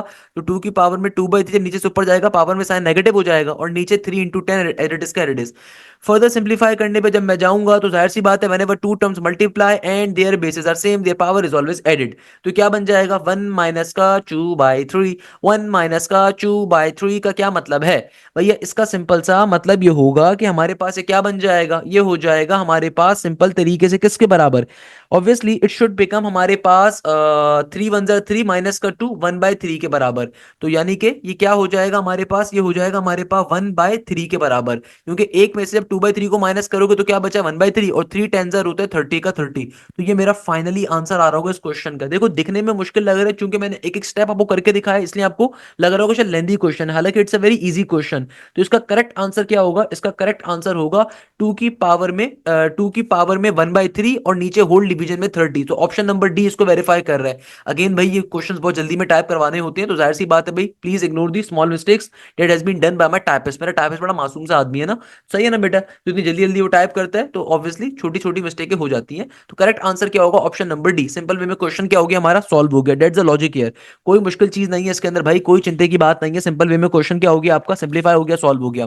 अच्छा अब देखो नेक्स्ट क्वेश्चन जो आ रहा है अगेन कॉनिक सेक्शन से आ रहा है। ये जो क्वेश्चन आ रहा है बहुत इंपॉर्टेंट क्वेश्चन है। इस क्वेश्चन में एग्जामिनर देखो क्या कह रहा है। एग्जामिनर कहता है find the equation of the normal to the curve y square is equal to 24x at the point 0,0। इस क्वेश्चन में एग्जामिनर कह रहा है कि भैया क्या निकाल कर बताओ? इक्वेशन ऑफ द नॉर्मल निकाल के बताओ, जो कि तुम्हारे पास एक इक्वेशन गिवन है कॉनिक की और आपको टेंजेंट पॉइंट क्या गिवन है? 0,0 का। मेरे बैच के बच्चे मुस्कुरा रहे होंगे, मेरे यूट्यूब वाले बच्चे भी मुस्कुरा रहे होंगे। मैंने कितनी डिटेल में कॉन्सेप्ट पढ़ाया था और मैंने इतनी मुश्किल इक्वेशन पे करवाया था। ये तो बहुत ही बच्चों वाली इक्वेशन आ रही है कि भाई देखो तुम्हारे पास सिंपल तरीके से एक कॉनिक की इक्वेशन गिवन है y square equal to 24x। अगर मैं तमाम वैल्यूज को एक तरफ ही भेज दूं तो बेसिकली इक्वेशन आ रही है वाई स्क्वायर माइनस का 24x इक्वल टू 0। ये आपके पास कॉनिक की इक्वेशन आ रही है। विद इन सेकंड्स पे सॉल्व करना चाहते हो? विद इन सेकंड्स पे तो भाई मैथफ्लिक्स का एक शॉर्टकट अप्लाई करो। सर हाशिम का मैथफ्लिक्स का शॉर्टकट, सर हाशिम का शॉर्टकट जानते हो क्या कहता है? आप डायरेक्टली यहां पे सबसे पहले स्लोप निकालो। आपको कॉनिक की इक्वेशन गिवन है, इस कॉनिक की इक्वेशन का डायरेक्टली स्लोप निकालो। स्लोप निकालने का शॉर्टकट क्या है? नेगेटिव का साइन लगाओ, एक दफा पूरी इक्वेशन का डेरिवेटिव लो एक्स के रिस्पेक्ट से, keeping the other variable as constant. तो भैया अगर मैं x की रिस्पेक्ट डेरिवेटिव लूं, अदर वेरिएबल क्या है, y है, y as a constant treat होगा तो जीरो आ गया, माइनस के 24 एक्स्ट्रा डेरिवेटिव होगा माइनस का 24, नीचे डिवीजन के अंदर y स्क्वायर का डेरिवेटिव क्या होगा, y स्क्वायर का डेरिवेटिव होगा, अब देखो नीचे डिवीजन में आपने y के रिस्पेक्ट डेरिवेटिव लेना है और जो अदर वेरिएबल होगा उसको एज अ कांस्टेंट ट्रीट करना है, तो y स्क्वायर का डेरिवेटिव होगा सिंपल तरीके से 2y के बराबर, और नेगेटिव के 24 एक्स्ट्रा डेरिवेटिव क्या हो जाएगा, जीरो। तो यानी कि क्या बन गया, ये बन गया मेरे पास m is equal to negative negative plus का 24 डिवाइडेड बाय 2y। देखो ये क्या काम करा, दोबारा समझ लो, आप चाहो तो dy बाय dx डायरेक्टली भी सॉल्व करके निकाल सकते हो, मगर स्लोप निकालने का मैथ्स के अंदर एक शॉर्टकट होता है, मैथफ्लिक्स शॉर्टकट। ये मैथफ्लिक्स शॉर्टकट क्या कहता है, कभी भी तुम्हारे पास अगर लीनियर से बड़ी इक्वेशन आ जाए, यानी कि सेकंड वेरिएबल की, थर्ड की, फोर्थ की, फिफ्थ की, तो सॉल्व करने का शॉर्टकट क्या है, एक दफा पूरी इक्वेशन का डेरिवेटिव लोगे ऊपर x के रिस्पेक्ट से, keeping the other variables as constant, सही है ना, फिर डिवीजन में एक दफा आप लोगे y की रिस्पेक्ट से derivative, keeping the other variables as constant, within seconds के ऊपर आपका स्लोप आ जाएगा। अच्छा अब देखो ये जो स्लोप है ना, टेंजेंट लाइन का स्लोप है, तो खैर अभी पहले मैं स्लोप की वैल्यू निकालता हूं, तो आपको पॉइंट गिवन है, आपको पॉइंट 0,0 गिवन है, तो भाई जहां पे ये पॉइंट आ रहा है ना, जहां पे x और y आ रहे हैं वहां पे जीरो जीरो डाल दो, तो भाई 24 का 24, 2y का 2y, तो y की जगह पे जब मैं जीरो डालूंगा तो दुनिया में कभी भी डिनोमिनेटर में अगर जीरो आ जाए, इसका मतलब क्या होता है, इन्फिनिटी का होना, 1/0 बन जाएगा, यानी कि क्या बन जाएगा, देखो डिवीजन में चूंकि जीरो फॉर्म हो गया ना, 2 जीरो से मल्टीप्लाई होगा जीरो हो गया, तो ये बेसिकली बन गया 24/0, यानी कि ये बन गया इन्फिनिटी। यानी कि हमारे पास जो कॉनिक का स्लोप आ रहा है वो क्या आ रहा है, इन्फिनिटी के बराबर। ऑलवेज रिमेंबर दिस थिंग, जो कॉनिक का स्लोप होता है ना, वही हमारे पास टेंजेंट लाइन का भी स्लोप होता है, मगर हमें क्या चाहिए, हमें तो नॉर्मल लाइन की इक्वेशन चाहिए, नॉर्मल लाइन की, तो भैया वो कैसे निकालेंगे, आपने टेंजेंट लाइन का स्लोप निकाल लिया, नॉर्मल लाइन का स्लोप कैसे निकालोगे, दुनिया में जो टेंजेंट लाइन होती है वो हमेशा परपेंडिकुलर होती है नॉर्मल लाइन पे, तो देखो अगर मेरे पास टेंजेंट लाइन का स्लोप मेरे पास गिवन है, तो मुझे नॉर्मल लाइन का अगर स्लोप निकालना है, तो हमें पता है कि अगर दो लाइन परपेंडिकुलर हो, the product of the slope is always equal to -1। तो टेंजेंट लाइन का स्लोप क्या, इन्फिनिटी, इन्फिनिटी का मतलब होता है 1/0 का होना, सही है। यहां पे आ गया नॉर्मल लाइन का नॉर्मल लाइन इक्वल टू -1, ये जीरो यहां पे डिवाइड हो रहा है, वहां पे जाके मल्टीप्लाई हो जाएगा, तो मेरे पास सिंपल तरीके से नॉर्मल लाइन का स्लोप क्या आ जाएगा, जीरो के बराबर। अब देखो नॉर्मल लाइन का स्लोप मिल गया, पॉइंट आपको गिवन है, सिंपल वे में आप डायरेक्टली अपना इक्वेशन निकाल सकते हो, स्लोप की वैल्यू है जीरो के बराबर, पॉइंट गिवन है 0,0 का, तो भैया सिंपल तरीके से फॉर्मूला अप्लाई करो, y माइनस का y1 इक्वल टू के बाद x माइनस का x1 इंटू एम, तो y माइनस का y1, ये जो पॉइंट गिवन है ये आपका x1 y1 आ गया, तो y माइनस का y1 इज जीरो, स्लोप की जगह पे जीरो आ गया, x माइनस का x1 इज जीरो, ये वाली पूरी टर्म जीरो से मल्टीप्लाई होकर खत्म हो जाएगी, तो मेरा फाइनल आंसर आ रहा होगा y is equal to zero के बराबर। तो the correct answer should be option number C for cat. अच्छा कुछ बच्चों के जहनों में यहाँ पे पता है गलत डाउट होता है, कुछ बच्चों के जहनों के अंदर माशाल्लाह से एक ऑप्शन गिवन होगा, सर ये पॉइंट भी तो उठा के डाल सकते थे ना, सर इस पॉइंट को उठा के डाल लें, जिसपे वेरीफाई होगा वो आंसर होगा। बेटा ये गलत अप्रोच है, कैसे, क्योंकि देखो आंसर में आपको जो इक्वेशंस गिवन है ना, x is equal to zero भी गिवन है, y is equal to zero भी गिवन है, पॉइंट को उठा के डाल दो, कैसे डालोगे, कैसे वेरीफाई करोगे, इस पॉइंट के ऊपर तमाम इक्वेशन वेरीफाई, दोनों इक्वेशन वेरीफाई हो रही होंगी, ऑप्शन बी भी वेरीफाई हो रहा है, ऑप्शन सी भी वेरीफाई हो रहा है, तो you can not apply the direct concept. ये हिट एंड ट्राई मेथड, ये गलत कॉन्सेप्ट होता है, इस शॉर्टकट को यहाँ पे अप्लाई कभी भी मत करिएगा, क्योंकि आंसर्स में अक्सर आपको टेंजेंट की इक्वेशन भी गिवन होती है, नॉर्मल की इक्वेशन भी गिवन होती है, क्योंकि जाहिर सी बात है जो आपका टेंजेंट पॉइंट होता है उससे टेंजेंट लाइन भी पास करती है और नॉर्मल लाइन भी पास करती है, तो आपको एग्जामिनर बहुत दफा चालाकी का मुजाहरा करते हुए दोनों ऑप्शंस को आंसर में दे देता है, तो आपने हमेशा इसको नॉर्मल मेथड पे सॉल्व करना है, जिसका शॉर्टकट मेथड है कि आप सबसे पहले स्लोप निकालो, वो स्लोप टेंजेंट लाइन का स्लोप होगा, फिर उस स्लोप को नॉर्मल लाइन पे कन्वर्ट करवा लो, फिर पॉइंट और स्लोप को इस्तेमाल करते हुए इक्वेशन निकाल लो, कोई हार्ड एंड फास्ट लॉजिक ही नहीं है, सिंपल तरीके से क्वेश्चन क्या हो जाएगा, सॉल्व हो जाएगा। That's a very basic concept यार, क्या मुश्किल बात है, मुझे बताओ क्या मुश्किल चीज है भाई, तभी मैं कहता हूं लाजमी तौर पर ढंग के टीचर से पढ़ो, ये छोटी छोटी बातें कोई नॉर्मल ट्यूशन वाला बाजाबाजी नहीं पढ़ाएंगे ना, कोई इंस्टीट्यूट पढ़ाएगा। I can bet you one thing कि पाकिस्तान के जितने बड़े से महंगा जो कोचिंग सेंटर होगा ना, उसमें भी आपको वो फैसिलिटीज नहीं मिलेंगी, अल्हम्दुलिल्लाह जो मैं अपने बच्चों को प्रोवाइड करता हूं। तो लाजमी तौर पर अगर आपकी तैयारी कंप्लीट नहीं है, आप इस बैच को ज्वाइन करिए, ये बैच आपके लिए बहुत ज्यादा फायदेमंद होगा। आप एनईडी की तैयारी कर रहे हैं, आप फास्ट यूनिवर्सिटी की तैयारी कर रहे हैं, आप नस की तैयारी कर रहे हैं, आप यूटी की तैयारी कर रहे हैं, आप कॉमसेट की तैयारी कर रहे हैं, आप प्यास की तैयारी कर रहे हैं, आप आईबी की तैयारी कर रहे हैं, इस बैच के अंदर पाकिस्तान की टॉप 25 यूनिवर्सिटीज की तमाम तैयारी कवर करवाई जाएगी विद रेलिवेंट पास पेपर्स, एक एक पास पेपर सॉल्व करवाया जाएगा। मुझे तो मजा आता है पास पेपर्स करवाने में, मैं जितनी वीडियो डिजाइन करता हूं, मैं इस वीडियो में जितने क्वेश्चन होते हैं अपने बैच के बच्चों को ऑलरेडी करवा रहा होता हूं। तो ये लेक्चर सीरीज जो मैं बनाता हूं, ये तो शौक में बनाता हूं ताकि मेरा बच्चा अट्रैक्ट हो, ताकि मेरा बच्चा देखे कि भाई किस तरीके से मेहनत की जा रही है। तो कहने का मकसद क्या है कि अगर आप इस बैच को ज्वाइन करते हैं, इस बैच में मल्टीपल टाइम आपका कोर्स कवर करवाया जाएगा। इस वीक से बैच स्टार्ट हो रहा है, लाइव क्लासेस के अंदर तमाम सब्जेक्ट पढ़ाए जाएंगे, तमाम के तमाम टेस्ट प्रॉपर हमारे सिस्टम के ऊपर कंडक्ट होते हैं, प्रॉपर टाइमर लगा होता है, जिस तरह नस का टेस्ट होता है, जिस तरह आईबी का टेस्ट होता है, जिस तरह एनडी का टेस्ट होता है, जिस तरह फास्ट का, यूईटी का, कॉमसेट्स का, मेरान का टेस्ट होता है, सेम पैटर्न के ऊपर टेस्ट कंडक्ट होते हैं। प्रॉपरली पाकिस्तान की टॉप की फैकल्टी आपको पढ़ाएगी, पाकिस्तान की वो फैकल्टी जो अगर किसी इंस्टीट्यूट में पढ़ाती है वो इंस्टीट्यूट 50,000 रुपए चार्ज करता है, 70,000 रुपए चार्ज करता है। मेरे पास वही फैकल्टी मैं आपके लिए लेकर आता हूँ सिर्फ 7,000 रुपीज के ऊपर, 6,500 के ऊपर, 7,000 के ऊपर, और वो फैकल्टी अब पूरी साल आपके लिए जान मारती है। तो लाजमी तौर पर बैच को ज्वाइन करिए बेटा। अच्छा बेटा, अब देखो हमारे पास जो नेक्स्ट क्वेश्चन आ रहा है ना, it's a very interesting question. ये क्वेश्चन आज पूछा गया। अच्छा, इससे सिमिलर क्वेश्चन पहले भी नेक्स्ट में बहुत दफा आया हुआ है, और ये क्वेश्चन जब आज पेपर में आया तो अक्सर बच्चे बड़े कंफ्यूज, बड़ी मुश्किल से डायग्राम इसकी मैंने ढूंढी, बड़ी मुश्किल से भाई बच्चों ने अपनी डायग्राम शेयर करी थी, उस डायग्राम को निकाला हम लोगों ने। एग्जामिनर कह रहा है in the figure below find the value of X. तो इस क्वेश्चन की लॉजिक क्या है, इस क्वेश्चन को सॉल्व कैसे करेंगे? भाई देखो, सबसे पहले तो मुझे साफ तौर पे दिख रहा है कि भाई मुझे एक्स की वैल्यू निकालनी है। एक्स बेसिकली कहां पे आ रहा है, यहां पे आ रहा है। मैं क्वेश्चन को एक काम करता हूं, रीडिफाइन कर देता हूं। भाई ये मेरे पास एक ट्राइंगल आ रहा है, सही है ना, ये मेरे पास एक ट्राइंगल आ रहा है, ये मेरे पास एक और ट्राइंगल यहां पे गिवन था। अब देखो इस क्वेश्चन को सॉल्व कैसे करोगे, आपको लॉजिक क्या गिवन है, आपको यहां पे गिवन है एक्स का एंगल। हमें एक्स की अगर वैल्यू निकालनी है तो भाई मुझे पता है अगर कभी भी दो इंटरसेक्टिंग लाइन हो तो जो एंगल यहां पर होता है सेम एंगल यहां पर होता है। तो भाई अगर एक्स यहां पे मौजूद है तो इसका मतलब ये वाला एंगल भी क्या होगा, एक्स का ही होगा, नॉर्मल सी बात है। अच्छा, यहां पे जो एंगल गिवन है 40 डिग्री गिवन है, यहां पे जो एंगल गिवन है वो 80 डिग्री गिवन है, यहां पे जो एंगल गिवन है वो 30 डिग्री गिवन है। अब देखो हमें ये बात मालूम है, अगर मैं सबसे पहले खाली इस वाले कंप्लीट ट्राइंगल पे फोकस करता हूं, अगर मैं सबसे पहले सिर्फ इस ट्राइंगल पे फोकस करता हूं, तो देखो मुझे इस ट्राइंगल के दो एंगल्स पता है। तो मैं ये वाला एंगल निकाल सकता हूं, बिल्कुल निकाल सकता हूं। कैसे? क्योंकि देखो दुनिया में किसी भी ट्राइंगल के अंदर तमाम एंगल्स का सम बराबर होता है 180 डिग्री के। तो भाई अगर मुझे ये वाला एंगल निकालना है तो मैं क्या करता हूं, 180 में से 80 को माइनस करता हूं, एक एंगल क्योंकि 80 का है, एक एंगल 30 का है, और 30 को माइनस करता हूं। तो 180 में से 80 गया तो 100 बचा, 100 में से 30 गया 70 बचा। यानी कि मेरे पास जो यहां पे एंगल आ रहा है ना, ये जो एंगल यहां पर आ रहा है, इसका मतलब ये किसके बराबर है, 70 डिग्री के बराबर है। ओके, अब मैंने क्या करना है, मुझे एक्स का एंगल चाहिए। तो भाई अगर लेट सपोज मैं किसी तरीके से ये वाला एंगल पहले कैलकुलेट कर लूं तो मेरे पास इस ट्राइंगल के अंदर फिर ये एंगल भी होगा, ये एंगल भी होगा।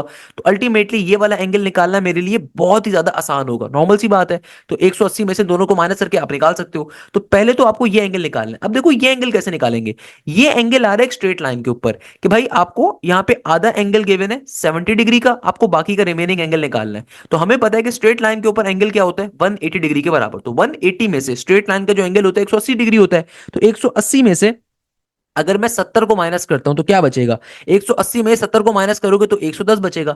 यानी कि इसका मतलब क्या हुआ, इसका मतलब ये हुआ कि भाई ये वाला जो एंगल है वो किसके बराबर है, 110 के।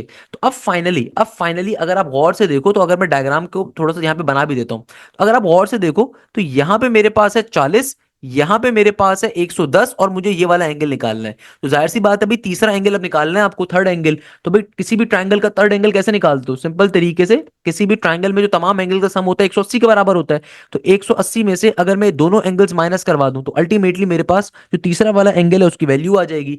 तो भैया 180 में से 40 निकालूंगा, 140 बचा, 140 में से मजीद 110 निकालूंगा तो यहाँ पे आ जाएगा सिंपल 30 डिग्री। तो इस क्वेश्चन का करेक्ट आंसर किसके बराबर होगा बेटा, 30 डिग्री के बराबर होगा। That's the logic of this question. इस तरीके से फाइनली ये क्वेश्चन क्या हो गया, सॉल्व हो गया। क्या मुश्किल बात है इसमें, क्या चिंता की बात है भाई, ज्योमेट्री के क्वेश्चन पेपर में बिल्कुल आ सकते हैं। अक्सर बच्चे घबरी हो जाते हैं कि नहीं आएंगे सर, क्यों नहीं आएंगे भाई, ज्योमेट्री का बिल्कुल क्वेश्चन आएगा पेपर के अंदर। अच्छा, इसी तरीके से देखो हमारे पास जो आज के पेपर के अंदर एक और क्वेश्चन जो पूछा गया, इसमें एग्जामिनर कह रहे हैं find the area of a square which diagonal is 10। अब देखो ये क्वेश्चन बहुत दफा पेपर में आया हुआ है, लिटरली बहुत दफा पेपर में आया हुआ है नस के अंदर। एग्जामिनर कह रहे हैं एरिया ऑफ अ स्क्वायर बताइए अगर डायगोनल की वैल्यू 10 के बराबर है।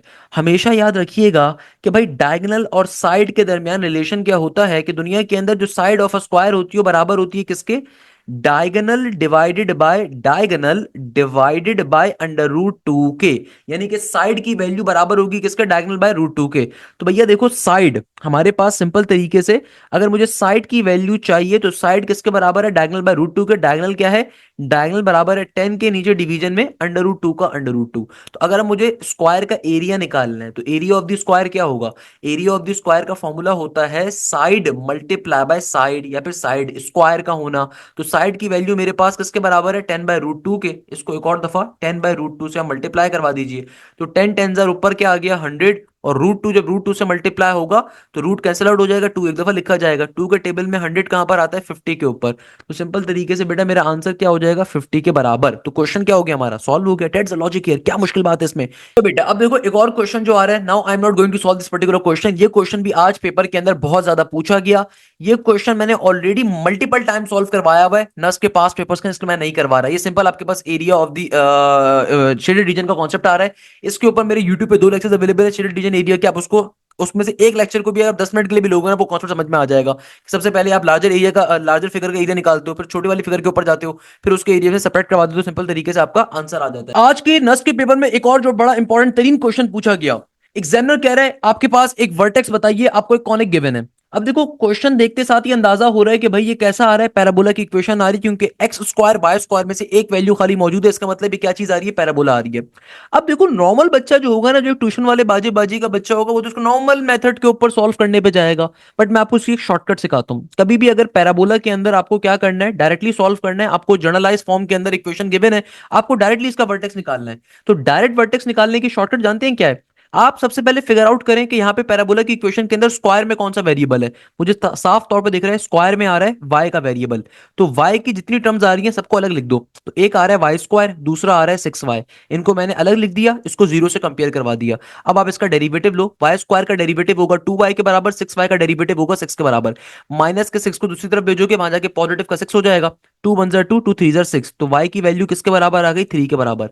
देखो जो h होता है ना दुनिया के अंदर, वो क्या होता है x। जो y होता है ना आपका दुनिया में बेटा, ये होता है k। तो इसका मतलब आपको आसान भाषा में k की वैल्यू मिल गई है। k की वैल्यू पॉजिटिव के 3 के बराबर मिल गई है। यानी कि वर्टेक्स हमें निकालना है। वर्टेक्स क्या होता है? वर्टेक्स होता है पैराबोला में h कॉमा k का मतलब, सही है ना? तो आपको k मिल गया किसके बराबर, 3 के बराबर। अब आपको h चाहिए। h कैसे निकालोगे? ये जो y की वैल्यू आई है, इसको वापस से इस इक्वेशन में डालो। तो आपके पास जो है ना, जहां जहां y आ रहा है वहां पे y की वैल्यू डालो, तो आपको x मिल जाएगा। तो y की जगह पे y की वैल्यू डालूंगा 3, 3 का स्क्वायर 9, माइनस का 8x का 8x, माइनस का 6 × 3, और आगे आ जाएगा माइनस का 23 इक्वल टू 0। 3 का स्क्वायर 9 होता है, माइनस का 8x, नेगेटिव का 6 × 3, ये हो जाएगा सिंपल नेगेटिव का 18, माइनस का 23 इक्वल टू 0। एक जैसी टर्म्स को एक साथ सिंप्लीफाई करवा लेते हैं। 9 में से 18 जाएंगे तो क्या बचेगा, जाहिर सी बात है। अच्छा माइनस के 8x को मैं डायरेक्टली एक काम करता हूँ, दूसरी तरफ भिजवा देता हूँ। माइनस का 8x वहां पे जाएगा, प्लस का 8x बन गया। 9 में से 18 जाएंगे, नेगेटिव का 9, और नेगेटिव का 9 और नेगेटिव का 23। देखो नेगेटिव के 23 में अगर 10 को ऐड करता ना, तो नेगेटिव का 33 बनता है, मगर 9 को ऐड कर रहा हूं तो ये बन गया नेगेटिव का 32। 8 1 8 होता है, 8 4 32। तो x की वैल्यू किसके बराबर आ गई, नेगेटिव के 4 के। x का मतलब क्या, h की वैल्यू आ गई नेगेटिव का 4। तो यानी कि विद इन सेकंड्स के ऊपर मेरा आंसर आ गया नेगेटिव का 4,3 के बराबर। तो नेगेटिव का 4,3 करेक्ट आंसर क्या होगा, नेगेटिव का 4,3। Correct answer should B negative का 4,3। क्या करेक्ट आंसर होगा, नेगेटिव का 4,3। विद इन सेकंड्स के ऊपर क्वेश्चन क्या हो गया, सॉल्व हो गया। h कॉमा के यानी कि नेगेटिव का 4,3 मेरा करेक्ट आंसर आ रहा होगा। क्लियर है बेटा? कैसे सॉल्व किया दोबारा समझ लो। कभी भी पैराबोला का क्वेश्चन है, इक्वेशन अगर जनरलाइज फॉर्म में आ रही है, तो आप विद इन सेकंड में सॉल्व कर सकते हो। लेट सपोज अगर आपको a की वैल्यू निकालनी पड़ जाती, तो a की वैल्यू कैसे निकालते हैं उसकी शॉर्टकट भी समझ लो। जो भी आपके पास, देखो जो भी आपके पास क्वाड्रेटिक फॉर्म का वेरिएबल होता है ना, उसके ऊपर हम हमेशा क्या करवाते हैं, derivative for h comma k निकालने के लिए। मगर a की वैल्यू निकालने के लिए जो लीनियर वेरिएबल होगा, जो लीनियर वेरिएबल होगा जो कि सिर्फ लीनियर फॉर्म पे आ रहा है, देखो अगर y क्वाड्रेटिक फॉर्म में है, तो लीनियर फॉर्म में कौन होगा, x का वेरिएबल होगा। तो ये जो भी वेरिएबल है, ये जो भी वेरिएबल है, हम इसको कंपेयर करवाते हैं 4a के साथ। तो देखो यहां पे मेरे पास लीनियर फॉर्म का वेरिएबल क्या है, नेगेटिव का 8x। तो आपने इसको कंपेयर करवाना है 4a के साथ, बस इसके साइन को अपोज कर देना है, इसके साइन को चेंज करना है। नेगेटिव की वैल्यू ये फॉर्मूले की होती है। तो यहां पे क्या है, नेगेटिव का 8, नेगेटिव नेगेटिव प्लस का 8। तो मेरे पास सिंपल तरीके से a की वैल्यू क्या आ जाएगी, 8 डिवाइडेड बाय 4 यानी कि 2 के बराबर आ जाएगी a की वैल्यू। क्या कहा मैंने, दोबारा समझ लो कि भाई आपको कभी भी अगर इक्वेशन के अंदर से, पैराबोला की इक्वेशन में से वर्टेक्स निकालना है, तो वर्टेक्स निकालने के लिए जो भी वेरिएबल क्वाड्रेटिक फॉर्म में होता है उसका डेरिवेटिव लोगे, तो h या k में से कोई एक वैल्यू आएगी। जो भी वैल्यू आएगी उसको इक्वेशन में वापस डालो, तो तुम्हारे पास h या k में से दूसरी वैल्यू आ जाएगी। और स्मॉल a कैसे निकाला जाएगा, जो वेरिएबल भी, यानी कि जो आपके पास इक्वेशन में लीनियर वेरिएबल। अब कोई बच्चा बोले सर y भी तो लीनियर आ रहा है, अरे भाई y का क्वाड्रेटिक पार्ट भी मौजूद है ना। तो जो वेरिएबल लीनियर फॉर्म में होगा ना, आपने उसको 4a से कंपेयर करवाना है, मगर with opposite sign, with change side. अगर यहां पे देखो नेगेटिव का 8x है, तो मैं प्लस का 8x से कंपेयर करवाऊंगा। अगर यहां पे प्लस का 8x होता तो नेगेटिव के 8x से कंपेयर करवाता। क्लियर है? हमेशा साइन अपोज करना है। खैर, नेक्स्ट क्वेश्चन में एग्जामिनर कह रहा है इक्वेशन ऑफ डायरेक्ट्रिक्स बताइए और इक्वेशन ऑफ एक्सिस बताइए। अगर तुम्हारे पास पैराबोला कौन सा आ रहा है, x square is equal to negative का 4y। इस पैराबोला को देखते साथ ही दो बातें पता चल रही हैं कि लीनियर फॉर्म में कौन है, y लीनियर फॉर्म में, इसका मतलब y एक्सिस का पैराबोला है। पहली बात तो कंफर्म हो गई, y एक्सिस का पैराबोला है। दूसरे नंबर के ऊपर y एक्सिस के पैराबोला की एक्सिस की इक्वेशन क्या होगी। देखो एक्सिस की इक्वेशन का मतलब क्या होता है कि आपके पास ये कहां पे लाई कर रहा है, y एक्सिस पे लाई कर रहा है ना। y एक्सिस के ऊपर हमेशा x की वैल्यू क्या होती है, 0 के बराबर। तो ये भी कंफर्म हो गया। अच्छा, अब तो बेटा इक्वेशन ऑफ डायरेक्ट्रिक्स इसके बराबर होगी अगर मेरे पास नॉर्मल पैराबोला होता वाई एक्सिस का। अगर तो मेरे पास देखो नॉर्मल जो पैराबोला होता है ना वाई एक्सिस का, उसकी इक्वेशन ऑफ डायरेक्ट्रिक्स क्या होती है, उसकी इक्वेशन ऑफ डायरेक्ट्रिक्स होती है y is equal to negative है। मगर अगर आप क्वेश्चन को समझो जरा गौर से देखो तो ये नेगेटिव का पैराबोला है। नेगेटिव के पैराबोला का मतलब है डाउनवर्ड पैराबोला है। इसकी इक्वेशन ऑफ डायरेक्ट्रिक्स क्या होगी, y is equal to positive A के बराबर। सबसे पहले आप ए की वैल्यू निकालोगे, जो भी आएगी वो पॉजिटिव की फॉर्म में डाली जाएगी, ध्यान में रखिएगा। तो भैया देखो मैं इसको कंपेयर करवाऊंगा, तो मेरे पास ये जो इक्वेशन आ रही है, मैं अगर इसको कंपेयर करवाऊं X square is equal to negative का 4 अगर मैं इसको कंपेयर करवाऊं इसकी ओरिजिनल इक्वेशन के साथ, तो क्या बन जाएगा, ये हो जाएगा x square is equal to negative के 4a से आप कंपेयर करवा लो। तो भाई नेगेटिव 4a के सामने आ रहा है नेगेटिव का 4, नेगेटिव 4 से नेगेटिव 4 कट गया तो a की वैल्यू आ गई 1 के बराबर। तो y की वैल्यू किसके बराबर है, 1 के बराबर है, और x की वैल्यू क्या है, 0 के बराबर। तो करेक्ट आंसर क्या होगा कि जिसके अंदर y की वैल्यू आपकी पॉजिटिव का 1 है और x की वैल्यू क्या है, 0 के बराबर। क्वेश्चन हमारा क्या हो जाएगा, सॉल्व हो जाएगा।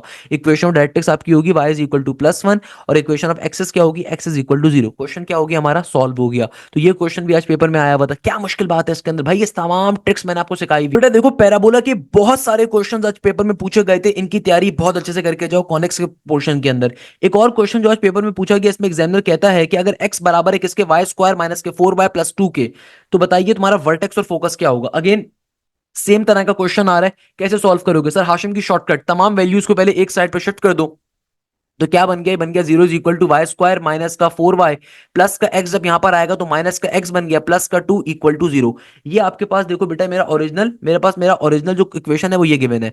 हमें क्या निकालना है, वर्टेक्स। तो देखो वर्टेक्स निकालने की शॉर्टकट मैंने क्या बताई, जो भी इक्वेशन आपके पास क्वाड्रेटिक फॉर्म में आ रही है ना, जो भी इक्वेशन में वेरिएबल क्वाड्रेटिक फॉर्म में है, तो यहाँ पे देखो y का वेरिएबल क्वाड्रेटिक फॉर्म में है, तो इसको मैं क्या करवाऊंगा, 0 से कंपेयर, सही है। अब मैं इसका डेरिवेटिव अप्लाई करूंगा, ये 2y बन गया माइनस के 4y का डेरिवेटिव 4 इक्वल टू 0। तमाम वैल्यूज को अगर हम दूसरी साइड पे भेजें तो मेरे पास y की वैल्यू क्या आ जाएगी, सिंपल 2 के बराबर। y की वैल्यू किसके बराबर आ जाएगी, 2 के बराबर। अब देखो दूसरा काम आपने क्या करना है, दूसरे नंबर के ऊपर जो काम मैंने करना है डेट इज बेसिकली कि हम लोग क्या काम करेंगे, हम लोग, तो बेटा देखो अब हम a की वैल्यू कैसे निकालेंगे। a की वैल्यू निकालने के लिए सिंपल तरीके से लीनियर फॉर्म में वेरिएबल आ रहा है ना, आपने क्या करना है, उसके कोफिशिएंट को 4a के साथ कंपेयर करवाना है मगर विद अपोजिट साइन। तो यहाँ पे देखो नेगेटिव का 1 गिवन है, तो नेगेटिव नेगेटिव क्या हो जाएगा, प्लस का 1। तो मेरे पास सिंपल तरीके से a की वैल्यू किसके बराबर आ जाएगी, a की वैल्यू आ जाएगी 1 डिवाइडेड बाय 4 के बराबर। आपको इस क्वेश्चन में क्या मांगा हुआ है, एक तो वर्टेक्स पूछा हुआ है, तो वर्टेक्स की वैल्यू क्या होगी भाई, वर्टेक्स होगा मेरे पास h कॉमा k। तो भैया k तो मेरे पास 2 आया हुआ है, h निकालना है। तो h कैसे निकालोगे, जो भी y की वैल्यू आई है इसको अपनी ओरिजिनल इक्वेशन में डाल दो। वर्टेक्स की वैल्यू चाहिए, वर्टेक्स हमारे पास क्या होता है दुनिया में, वर्टेक्स हमारे पास होता है h कॉमा k। हमने जो y की वैल्यू निकाली है, हमारा ऑलरेडी k तो आ चुका है, आपको h चाहिए। h कैसे निकालोगे, अपनी ओरिजिनल इक्वेशन में y की वैल्यू को डाल दो, तो x की वैल्यू यानी कि h की वैल्यू आ जाएगी। तो x की वैल्यू क्या आएगी, y का स्क्वायर यानी कि ये हो जाएगा 2 का स्क्वायर, माइनस का 4 y की जगह पे 2 आ जाएगा, प्लस का 2 सिंप्लीफाई करवाएंगे, 2 का स्क्वायर 4 माइनस का 4 2 8 प्लस का 2। तो ये बन गया 4 में से 8 निकालोगे, नेगेटिव का 4, नेगेटिव का 4 प्लस का 2, ये आ गया नेगेटिव का 2। तो यानी कि x की वैल्यू क्या आ गई, नेगेटिव का 2, यानी कि h मेरे पास आ गया नेगेटिव के 2 के। तो मेरा वर्टेक्स क्या बन गया, नेगेटिव का 2 के बराबर, नेगेटिव का 2 इज माय वर्टेक्स। ओके, एक चीज तो ये हो गई। अच्छा अब देखो तीनों ऑप्शंस के अंदर, चारों ऑप्शन में नेगेटिव 2 आ रहा है, यानी कि हमें फोकस भी निकालना पड़ जाएगा। फोकस का पॉइंट क्या होगा, मुझे साफ तौर पे दिख रहा है इस इक्वेशन के अंदर लीनियर फॉर्म में कौन आ रहा है, x आ रहा है। इसका मतलब मेरे पास लीनियर फॉर्म में चूंकि x मौजूद है, तो इसका मतलब जो इस पैराबोला का एक्सिस ऑफ पैराबोला है वो कहां पर है, x के ऊपर है। तो फोकस का पॉइंट क्या होगा, फोकस का पॉइंट होगा h प्लस ए कॉमा के के। h की वैल्यू बराबर है नेगेटिव के 2 के, प्लस का साइन a बराबर है 1/4 के, कॉमा के बराबर है 2 के। सिंप्लीफाई करवा दो, तो यहाँ पे एलसीएम लोगे तो ये बन जाएगा 4 इंटू नेगेटिव 2, नेगेटिव का 8 प्लस का 1, ये बन गया नेगेटिव का 7 डिवाइडेड बाय 4 कॉमा 2 के। ये मेरे पास सिंपल फोकस का पॉइंट आ गया। तो नेगेटिव का 7/4 कॉमा 2 कहां पे मिल रहा है, फोकस के अंदर, खाली ऑप्शन नंबर ए में दिख रहा है। तो इसका मतलब करेक्ट आंसर क्या होगा, option number A. Option number A is the correct answer. इस तरीके से फाइनली हमारा एक क्वेश्चन क्या हो गया, सॉल्व हो गया। देयर इज नथिंग डिफिकल्ट यार, क्या मुश्किल बात है इसके अंदर। आज के पेपर के अंदर हाइपरबोला और इलिप्स से जो एक क्वेश्चन बहुत ज्यादा पूछा गया वो ये क्वेश्चन था। इसमें इलिप्स की एसेंट्रिसिटी मांगी भी हो सकती है, हाइपरबोला की एसेंट्रिसिटी मांगी हो सकती है। तो भाई क्वेश्चन क्या था, देखो इलिप्स की इक्वेशन गिवन है, इस इक्वेशन को सॉल्व कैसे करोगे, बहुत सिंपल है। मुझे साफ तौर पे देख रहा है 16 9 144 होता है, बट अगेन अगर आप बेसिक वे में भी सॉल्व करना चाहो तो इक्वल टू के इस तरफ जो भी कांस्टेंट आ रहा है उससे पूरी इक्वेशन को डिवाइड करवा दीजिए। तो ये हो जाएगा मेरे पास 9 divided by 144 into x square, यहाँ पे हो जाएगा simple 16 divided by 144 into y square equal to के बाद 1। तो आप सिंप्लीफाई जब करवाओगे तो क्या बन जाएगा, एक्स स्क्वायर डिवाइडेड बाय 16, आगे हो जाएगा simple y square divided by 9 equal to 1। आपके पास सिंपल एलिप्स की इक्वेशन आ गई। हमेशा याद रखिएगा एलिप्स की इक्वेशन के अंदर जिसके नीचे बड़ी वैल्यू होती है ना वो आपका ए स्क्वायर होता है, जिसके नीचे छोटी वैल्यू होती है वो आपका बी स्क्वायर होता है। जिसके नीचे एलिप्स के अंदर बड़ी वैल्यू होती है उसका मेजर एक्सेस होता है, दूसरे वाले का माइनर एक्सेस होता है। अब देखो इस क्वेश्चन को सॉल्व कैसे करोगे, सॉल्व करने की लॉजिक क्या है कि आपने सिंपल तरीके से यहाँ पे क्या करना है, एसेंट्रिसिटी का शॉर्टकट अप्लाई करना है। अगेन मैथमेटिक्स शॉर्टकट है भाई, ये शॉर्टकट कोई और टीचर नहीं पढ़ाएगा, पहले बता रहा हूं, ये शॉर्टकट सर हाशिम का शॉर्टकट है, एसेंट्रिसिटी का शॉर्टकट है। क्या होता है भाई, अगर इलिप्स का क्वेश्चन आ जाए आपको विद इन सेकंड्स के ऊपर क्वेश्चन सॉल्व करना है तो एसेंट्रिसिटी निकालने का शॉर्टकट है A square minus B square divided by A square. अगर हाइपरबोला के अंदर एसेंट्रिसिटी निकालने आ जाए तो वहां पे निकालने का शॉर्टकट है A square plus B square divided by A square. Clear है बेटा? तो यहां पे देखो अगर मुझे इलिप्स की एसेंट्रिसिटी चाहिए तो क्या बन जाएगा, ए स्क्वायर की वैल्यू है 16 के बराबर, बी स्क्वायर की वैल्यू है 9 के बराबर, ए स्क्वायर का नीचे आ जाएगा 16।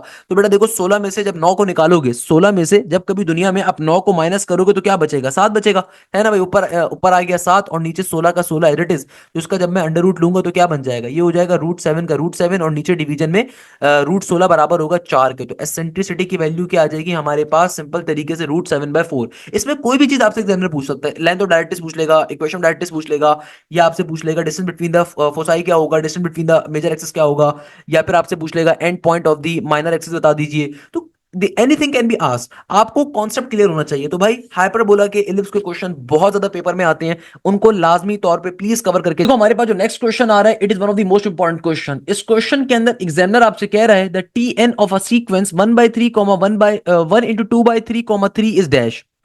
अब देखो आपको टीएन का मतलब क्या होता है, टीएन कहते हैं एएन को, लास्ट टर्म को, जनरल टर्म को, आपको वो कैलकुलेट करनी है। ये क्वेश्चन भी जब आज पेपर में पूछा गया अक्सर बच्चे कंफ्यूज होगा, सर टीएन कैसे निकालें? अरे भाई बेसिक से आपको सीक्वेंस गिवन है यार, क्या मुश्किल बात है इसमें? भाई आपको इस क्वेश्चन के अंदर सीक्वेंस तो गिवन है, बना के दिया हुआ एग्जामिनर ने सीक्वेंस। हाँ, सोचने की बात यह है कि भैया इसको सॉल्व कैसे करोगे। देखो आपके पास पहली वैल्यू आ रही है 1/3, दूसरी वैल्यू आपको होल फ्रैक्शन में गिवन है, सिंप्लीफाई करवाओ, 3 1 3 प्लस का 2, ये बन गया 5/3 के बराबर। नेक्स्ट वैल्यू 3 है, dot dot dot dot dot dot dot, सही है ना? एग्जामिनर कह रहा है लास्ट टर्म बताओ, पहले तो हम इसको आइडेंटिफाई करते हैं, ये एपी है, जीपी है, एचपी है। हम कॉमन डिफरेंस पहले चेक करने पे जाते हैं। तो second term minus first term, second term है 5/3 माइनस का अगर मैं 1/3 करता हूं तो क्या बनेगा, 3 का 3 एज इट इज आ जाएगा, 5 में से एक जाएगा, 4/3 बनेगा। ओके, और अगर मैं इन दो टर्म्स के ऊपर कॉमन डिफरेंस लेके चेक करूं तो ये हो जाएगा 3 माइनस का 5/3। तो अगेन ये क्या बन गया, ये बन गया मेरे पास 3 3 9, 9 माइनस का 5, ऑब्वियसली इट विल बिकम 4/3। तो इसका मतलब कॉमन डिफरेंस देखो सिमिलर आ रहा है, इसका मतलब एपी का सीक्वेंस है। तो भाई एपी के सीक्वेंस के अंदर टी एन यानी कि ए एन निकालने का फॉर्मूला क्या होता है, ये होता है ए प्लस का एन माइनस का 1 इंटू डी। ओके, अब देखो मेरे पास फर्स्ट टर्म की वैल्यू क्या है, फर्स्ट टर्म कहते हैं सीक्वेंस की पहली वैल्यू को, ये आ रही है 1/3 के बराबर, सही है, प्लस का साइन। एन एन हमें क्वेश्चन में कहीं डिफाइंड नहीं है तो मैं इसको n-1 ही रहने दूंगा। कॉमन डिफरेंस क्या है, कॉमन डिफरेंस मेरे पास आया 4/3 के बराबर। इसको अगर मैं सिंप्लीफाई करने के ऊपर लेकर जाऊं तो क्या बनेगा, ये अच्छा एक आसान काम वैसे हम कर सकते हैं। वो आसान काम क्या है कि भाई देखो यहां पे भी इस टर्म के नीचे 3 आ रहा है और इस पूरी टर्म के नीचे भी 3 आ रहा है, तो हम लोग एक ही दफा 1/3 लिख देते हैं और ब्रैकेट को ओपन अप करवा देते हैं। तो अंदर क्या बचेगा, 1 प्लस का ये 4 जाके n से ही मल्टीप्लाई होगा, 1 से ही मल्टीप्लाई होगा, तो ये बन जाएगा 4n माइनस का 4।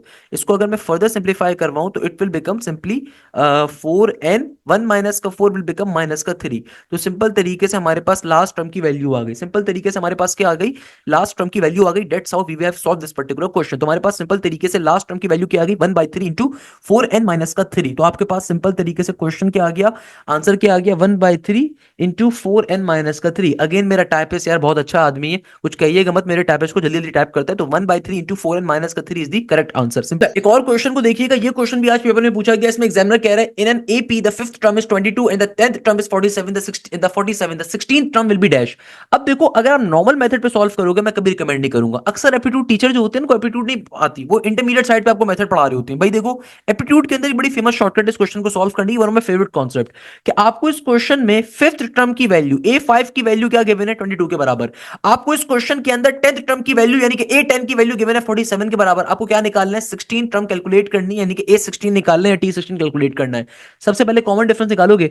कॉमन डिफरेंस निकालने की सर हाशिम की एक शॉर्टकट है कि भाई क्या शॉर्टकट है, बड़ी वाली वैल्यू में से छोटी वाली वैल्यू को माइनस करवाओ, बड़ी वाली वैल्यू में से छोटी वाली वैल्यू को माइनस करवाओ, नीचे डिवीजन के अंदर बड़ी वाली वैल्यू के n में से छोटी वाली वैल्यू के n को माइनस करवा दो, सिंपल सी बात है। तो T10 की वैल्यू क्या थी 47 के बराबर, माइनस करवाया हमने T5 को, वैल्यू को, T5 बराबर है 22 के। और यहां पे देखो क्या बन गया, यहां पे बन गया यार 10 में से 5 जाएंगे तो ऑब्वियसली 5 बचेगा। 47 माइनस का 22 क्या होता है बेटा, 47 में से अगर आपको 22 को माइनस करवाना है तो 47 माइनस 22 2 बचेगा तो 45, और मजीद 20 निकाल दो अब सिंपल तरीके से, क्या मुश्किल बात है इसमें। तो ये आ जाएगा मेरे पास 25 के बराबर, क्या आ जाएगा 25 के बराबर, नीचे 5 का 5 इट इज, तो 5 1 5 एंड 5 5 0 25, यानी कि कॉमन डिफरेंस आपके पास विद इन सेकंड में आ गया, विद इन सेकंड्स में क्या आ गया, कॉमन डिफरेंस आ गया। अब मुझे क्या चाहिए, मुझे T16 चाहिए, T16 निकालने का फॉर्मूला क्या होगा, A प्लस का 15D। अच्छा मैं इसकी भी एक शॉर्टकट आपको सिखाऊं, एक और शॉर्टकट सीखो, डायरेक्टली नॉर्मल मेथड के बजाय शॉर्टकट सीखो, आपको एक ए निकालने की जरूरत ही नहीं पड़ेगी। सर हाशिम की शॉर्टकट है, अगेन देखो भाई ये बैजेस में सारी शॉर्टकट पढ़ा रहा हूं, एक बड़ी फेमस शॉर्टकट है। अगर देखो आपको कभी भी दो टर्म्स गिवन है और आपको तीसरी टर्म की वैल्यू निकालनी है, तीसरी टर्म क्या है T16, मुझे दो टर्म्स गिवन थी, मुझे तीसरी टर्म की वैल्यू निकालनी है, तो भाई तीसरी टर्म कैसे निकालोगे, सिंपल तरीके से जो जो भी टर्म आपको कैलकुलेट करनी है उसको आपने यहां पे रखा इक्वल टू का साइन। आपको जो दो टर्म्स गिवन है ना, इनमें से कोई भी एक टर्म उठा लो, जो टर्म आपको अच्छी लग रही है उठा लो, इनमें से कोई भी एक टर्म उठा लो। फॉर एग्जाम्पल मैंने आसान वाली टर्म उठा ली T5, तो मैंने T5 को उठा के यहां पे रख दिया, अब मैं लगाऊंगा प्लस का साइन, प्लस के साइन के बाद जिस टर्म की वैल्यू मैं कैलकुलेट कर रहा हूं ना, इसका जो n है इसमें से मैं माइनस करवाऊंगा जिस टर्म की वैल्यू को मैंने यहां पे रखा है उसके n में से, जिस टर्म की वैल्यू को मैंने यहां पे रखा है उसके n में से माइनस करवाऊंगा, मल्टीप्लाई बाय कॉमन डिफरेंस है, कॉमन डिफरेंस। ये बड़ी फेमस शॉर्टकट है सर हाशिम की, सही है, यानी कि भाई हमारे मेरी सही है ना। T5 की वैल्यू किसके बराबर है, T5 की वैल्यू बराबर है मेरे पास 22 के, प्लस का साइन 16 में से 5 निकालोगे तो क्या बचेगा, 11 बचेगा, ऑब्वियसली सी बात है। और कॉमन डिफरेंस क्या आया, कॉमन डिफरेंस आया 5 का, तो 55 प्लस का 22, 55 में जाहिर सी बात है अगर मैं 22 को ऐड करूंगा तो 75 और 2 का इजाफा 77, तो यानी कि मेरे पास डायरेक्टली T16 की वैल्यू क्या आ गई 77 के बराबर, विद इन सेकंड्स में क्वेश्चन सॉल्व हो गया।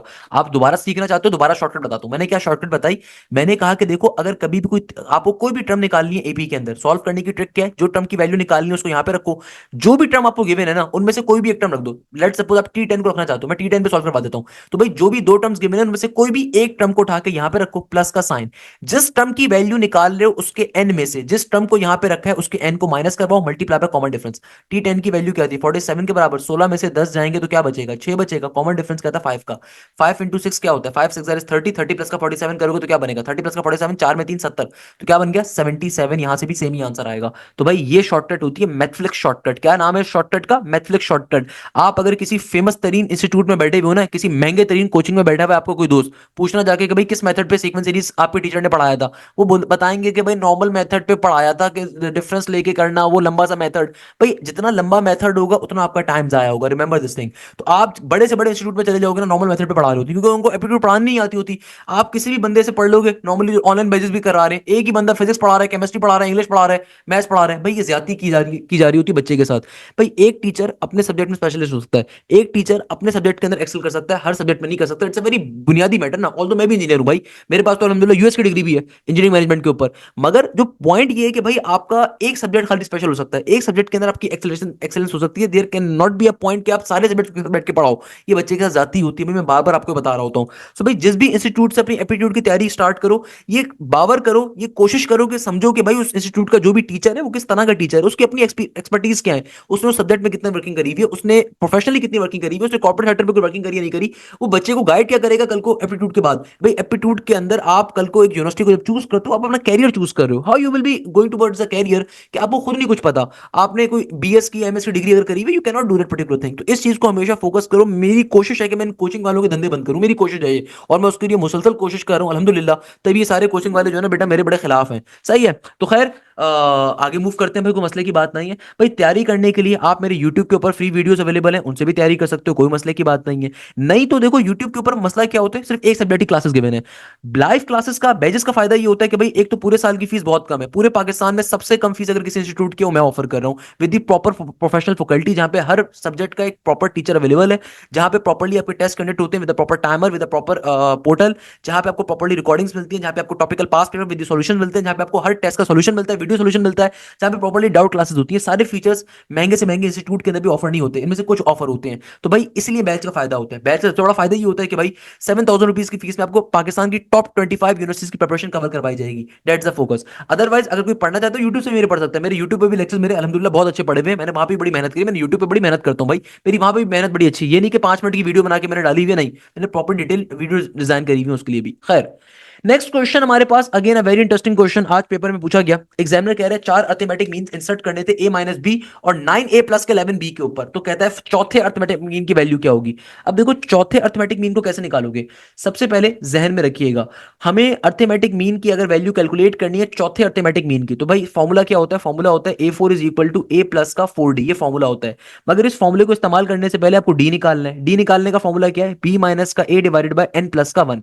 बी का मतलब क्या है कि जो आपका पहला एक्सट्रीम नंबर है ना वो आपका ए कहलाता है, जो आपका दूसरा एक्सट्रीम नंबर है वो आपका बी कहलाता है। तो बेटा देखो बी किसके बराबर है, बी बराबर है मेरे पास सिंपल तरीके से 9a प्लस के 11b के, माइनस का साइन, जो एक्सट्रीम नंबर ए है वो किसके बराबर है, ये बराबर है a माइनस बी के। इसको सिंप्लीफाई करवा देंगे तो क्या बन जाएगा, ये हो जाएगा 9a प्लस का 11b माइनस का a माइनस माइनस प्लस का b, और नीचे डिवीजन के अंदर n प्लस का 1, नीचे डिवीजन में n प्लस का 1 है भाई। तो n किसके बराबर होता है, n कहते हैं कि भैया जितने भी नंबर ऑफ अर्थमेटिक मीन्स आ रहे हैं वो आपका n होता है बेटा। तो 4 प्लस का 1 5 हो जाएगा। तो सिंप्लीफाई करवाओ, 9a माइनस का a ये हो जाएगा 8a, 11b प्लस का b, 11b प्लस का b ये हो जाएगा सिंपल 12b के बराबर, नीचे डिवीजन में 5 का 5। तो ये मेरे पास कॉमन डिफरेंस की वैल्यू आ गई, सही है ना। अब आपने करना क्या है, अगर आपको चौथा अर्थमेटिक मीन निकालना है तो देखो ए का मतलब पहला एक्सट्रीम नंबर, तो पहला एक्सट्रीम नंबर है a माइनस का b प्लस का 4d, d किसके बराबर है, d बराबर है 8a प्लस के 12b के, नीचे डिवीजन में 5 का 5। तो भैया पहले तो आप एलसीएम में साथ ही ले लेता हूं, इस टर्म के नीचे देखो कुछ भी नहीं है तो 1 है, तो 5 से मल्टीप्लाई 5 से डिवाइड, तो हमने एलसीएम ले लिया इसके नीचे। तो देखो सबसे नीचे क्या आ गया 5 का 5, 5a माइनस का b, तो क्या बन जाएगा, ये हो जाएगा 5a माइनस का 5b, ये 4 जाके अंदर वाली टर्म से मल्टीप्लाई होगा तो ये बन जाएगा 4, 4 12 क्या हो जाएगा, 4 12 ये हो गया 44b का 44b, सबके नीचे एलसीएम क्या आ गया 5 का 5। अब इसको फर्दर सिंप्लीफाई कैसे करवाओगे, 5a प्लस का 32a, 5a प्लस का 32a, तो ये बन जाएगा 37a। सिमिलरली बेटा अगर मुझे फर्दर सॉल्व करना है तो नेगेटिव का 5b प्लस का 44b, तो सॉरी ना 48 होगा ना यार, I am so sorry, 8 12 that is 48, 8 12 that is 48, तो नेगेटिव का 5 प्लस का 48, it will become simply plus का 43b, और नीचे डिवीजन में आ गया 5 का 5। तो ये आपका फाइनली आंसर आ जाएगा क्वेश्चन का। इस तरीके से हमारा क्वेश्चन क्या हो जाएगा, सॉल्व हो जाएगा। That's the logic of this particular question. इस तरीके से आपका फाइनली क्वेश्चन क्या हो जाएगा बेटा, सॉल्व हो जाएगा ये क्वेश्चन भी। अच्छा बेटा अब देखो हमारे पास जो नेक्स्ट क्वेश्चन आ रहा है ना, ये आ रहा है एनालिटिकल ज्योमेट्री से कोऑर्डिनेट ज्योमेट्री से। कल के दिन में और आज के दिन में एनालिटिकल ज्योमेट्री के बेतहाशा क्वेश्चन नस्ट के पेपर में पूछे गए। आज पूरे दिन नस्ट के एग्जाम के अंदर एनालिटिकल ज्योमेट्री के बेतहाशा एमसीक्यूज आए। सो भाई एनालिटिकल ज्योमेट्री के एमसीक्यूज क्या क्या पूछे गए थे, आइए जरा उनको भी डिस्कस कर लेते हैं। आज के दिन में सबसे पहले नंबर के ऊपर जो एमसीक्यूज आया एनालिटिकल ज्योमेट्री से, इसमें एग्जामिनर कहता है the length of a line segment is 5 units. Okay, length का मतलब है डिस्टेंस गिवन है। If one of its and is 1 -2 and abscissa of the other point is 4 the ordinate will be dash. Abscissa कहते हैं x को और ordinate का मतलब होता है बेटा वाई। यानी कि देखो एग्जामिनर कह रहा है तुम्हारे पास एक लाइन है, उस लाइन के ऊपर एक एंड पॉइंट तुम्हें गिवन है 1 -2 का, दूसरे एंड पॉइंट के अंदर तुम्हें एब्सिसा की वैल्यू दी हुई है, तुम्हें ऑर्डिनेट की वैल्यू निकालनी। एब्सिसा का मतलब होता है 4, ऑर्डिनेट का मतलब है वाई। सही है, आपको ये कैलकुलेट करना है वाई। एग्जामिनर ने डिस्टेंस की आपको वैल्यू बताई हुई है 5 यूनिट्स के बराबर। तो भाई इसको सॉल्व कैसे करेंगे, जरा लॉजिकली समझते हैं बात को। हमें पता है डिस्टेंस निकालने का फॉर्मूला क्या होता है, d is equal to under root के अंदर x2 माइनस x1 का होल स्क्वायर, और आगे क्या आ जाता है सिंपल प्लस के बाद y2 माइनस y1 का होल स्क्वायर। क्लियर है। तो भैया इसको सिंप्लीफाई कैसे करोगे, देखो जो पहला वाला पॉइंट है ना ये आपका x1 कॉमा y1 है, जो दूसरा वाला पॉइंट है ये आपका x2 कॉमा y2 है। तो भाई x2 माइनस x1 क्या हो जाएगा, ये हो जाएगा 4 माइनस के 1 का होल स्क्वायर, प्लस के साइन के बाद आगे y2 माइनस का y1 क्या हो जाएगा, ये हो जाएगा y माइनस माइनस y2 की वैल्यू y और y1 की वैल्यू -2, तो नेगेटिव नेगेटिव प्लस के 2 का होल स्क्वायर। आपको डिस्टेंस क्या गिवन है, डिस्टेंस गिवन था 5 यूनिट्स का। हमें चूंकि y की वैल्यू निकालनी ना, तो मैं स्क्वायरिंग बोथ साइड करूंगा, तो यहाँ पे क्या आ जाएगा, स्क्वायरिंग बोथ साइड करने से रूट कैंसिल आउट हो जाएगा, 5 का स्क्वायर विल बिकम 25। कैसे सिंप्लीफाई करोगे, फर्दर सॉल्व करने के लिए यहाँ पे आपके पास सिंपल 5 का स्क्वायर क्या हो गया 25, और चूंकि स्क्वायरिंग बोथ साइड करी तो ये रूट कैंसिल आउट हो गया, तो यहाँ पे क्या बन गया 4 माइनस के 1 का होल स्क्वायर, तो ऑब्वियसली 3 का स्क्वायर, और यहाँ पे आ गया सिंपल y प्लस 2 का होल स्क्वायर।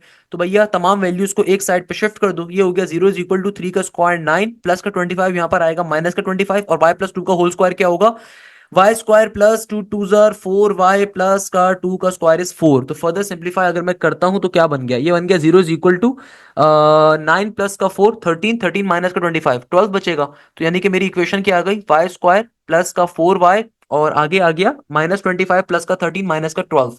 अब देखो दो तरीकों से सॉल्व कर सकते हो, एक तरीका तो है कि बारी बारी ऑप्शन डाल के चेक कर लो किस ऑप्शन के ऊपर इक्वेशन सेटिस्फाई हो रही है, दूसरा तरीका मिडिल टर्म ब्रेकिंग मेथड है। तो मिडिल टर्म ब्रेकिंग मेथड ज्यादा आसान है, साफ तौर पे दिख रहा है कि भैया सिक्स टू जा ट्वेल्व होता है ना, तो प्लस का सिक्स वाई और माइनस का टू वाई माइनस का ट्वेल्व एज इट इज।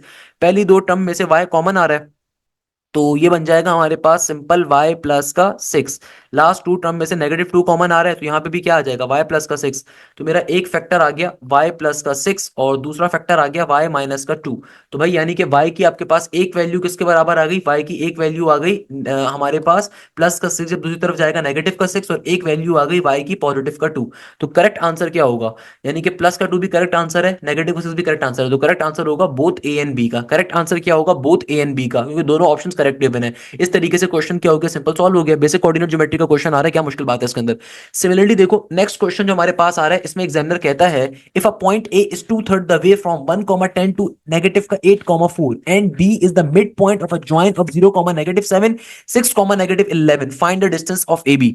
अब देखो ये क्वेश्चन टिपिकली इंटरेस्टिंग क्वेश्चन है, और ये क्वेश्चन अगेन आज पेपर में आया, ये थोड़ा सा लेंदी है बच्चों को लगा। हालांकि देखो लॉजिक को समझो, एग्जामिनर इस क्वेश्चन में क्या कह रहा है, एग्जामिनर तुमसे कहता है भाई तुम्हारे पास सबसे पहले एक पॉइंट ए आ रहा है, पॉइंट ए के बारे में वो क्या कह रहा है कि पॉइंट ए जो है ना ये टू थर्ड के ऊपर है। टू थर्ड का मतलब क्या है कि स्लोप आपको आपको जो पॉइंट ए है वो टू थर्ड के ऊपर है। टू थर्ड का देखो मतलब क्या होता है, टू थर्ड का मतलब है कि आपको बेसिकली रेशो गिवन है, यानी कि टू रेशो और तीन में से दो निकालोगे तो एक बचेगा। अगेन अगर आपने मुझसे कोऑर्डिनेट ज्योमेट्री के लेक्चर्स लिए, मैंने वहां पे आपको ये टॉपिक लाजमी तौर पे पढ़ाया होगा। 10 में क्वेश्चन बहुत आता है, आज 10 में पूछा गया कि एग्जामिनर कह रहे हैं पॉइंट ए अगर टू थर्ड द वे है, कहां से, आगे कहता है अगर वो point A two third the way है, कहां से, 1, 10 टू -8, 4, -8, 4 और 1, 10 से टू थर्ड के फासले के ऊपर है। और जो बी है ना, बी वो कहां पर है, मिड पॉइंट के ऊपर है। आपके पास बी कहां पर आ रहा है, बी के बारे में देखो एग्जामिनर क्या कह रहा है कि बी जो है ना वो एग्जैक्टली मिड पॉइंट के ऊपर आ रहा है। किसका मिड पॉइंट, ये मिड पॉइंट है 0, -7 का और 6, -11 के मिड पॉइंट के ऊपर है। यानी कि बी कहां पर आ रहा है, 0, -7 और 6, -11 के मिड पॉइंट के ऊपर। आगे मासूमियत से कह रहा है कि भाई ए और बी का डिस्टेंस बता दो। अब देखो ए और बी का डिस्टेंस निकालने का मतलब ये कि आपको पहले ए का पॉइंट निकालना है, फिर बी का पॉइंट निकालना है और फिर डिस्टेंस फॉर्मूला अप्लाई करना है। ये क्वेश्चन बहुत इंटरेस्टिंग क्वेश्चन है। तो सबसे पहले क्या करोगे, पॉइंट ए की वैल्यू निकालोगे। पॉइंट ए कैसे निकालोगे, कि देखो भाई आपके पास एक लाइन है, उस लाइन के ऊपर रेशो का कॉन्सेप्ट गिवन है, ये आपका x1 y1 आ गया, ये वाला आपका x2 y2 आ गया।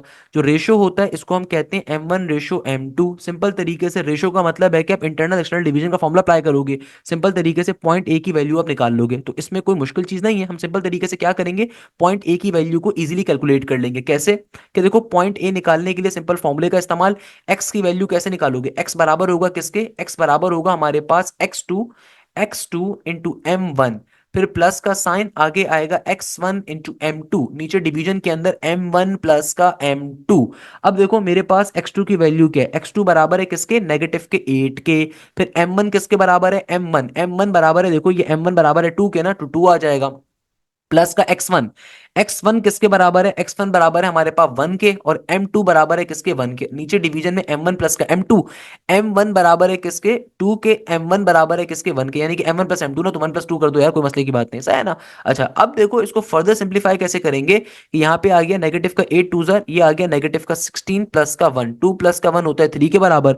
तो ये बन जाएगा हमारे पास सिंपल तरीके से नेगेटिव का 16 प्लस का 1, नेगेटिव का 15 और 5 3 क्या होता है 15, तो 3 इंटू नेगेटिव का 5 हो जाएगा। क्योंकि देखो ना नेगेटिव का 16 प्लस का 1 नेगेटिव का 15 बन गया, 3 5 क्या होता है 15 होता है। तो यानी कि मेरे पास x की कोऑर्डिनेट की वैल्यू क्या आ गई, x पॉइंट की वैल्यू आ गई नेगेटिव का 5। सिमिलरली अब आप y की वैल्यू निकालोगे, y के लिए फॉर्मूला सेम रहता है। फॉर्मूला क्या होगा y के लिए, y बराबर होता है हमारे पास y is equal to y2 m1 plus का साइन, फिर आगे आ जाएगा y1 m2, नीचे डिवीजन के अंदर आ जाएगा बेटा m1 प्लस का m2। इसको फर्दर सिंप्लीफाई करवा दीजिए, y2 की वैल्यू किसके बराबर है 4 के, m1 किसके बराबर है, देखो m1 बराबर है मेरे पास 2 के प्लस का साइन, y1 बराबर है किसके 10 के, m2 किसके बराबर है 1 के, नीचे डिवीजन में m1 प्लस का m2, तो ये आ जाएगा 2 प्लस का 1। फर्दर सिंप्लीफाई कैसे करवाएंगे, देखो 4 2 8 का 8 और प्लस का 10, नीचे 2 प्लस का 1 3, तो 8 में 10 का इजाफा करोगे तो क्या बन गया 18, नीचे 3 का 3, 3 6 इज 18। तो यहाँ पे आ गया y की वैल्यू आ गई 6 के बराबर।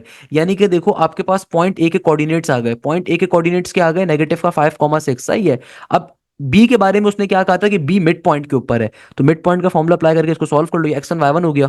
ये आपके पास फाइनली आपका x2 y2 हो गया। मिड पॉइंट फॉर्मुला क्या होता है, simple x is equal to x1 plus का x2 नीचे डिवीजन में 2 का 2।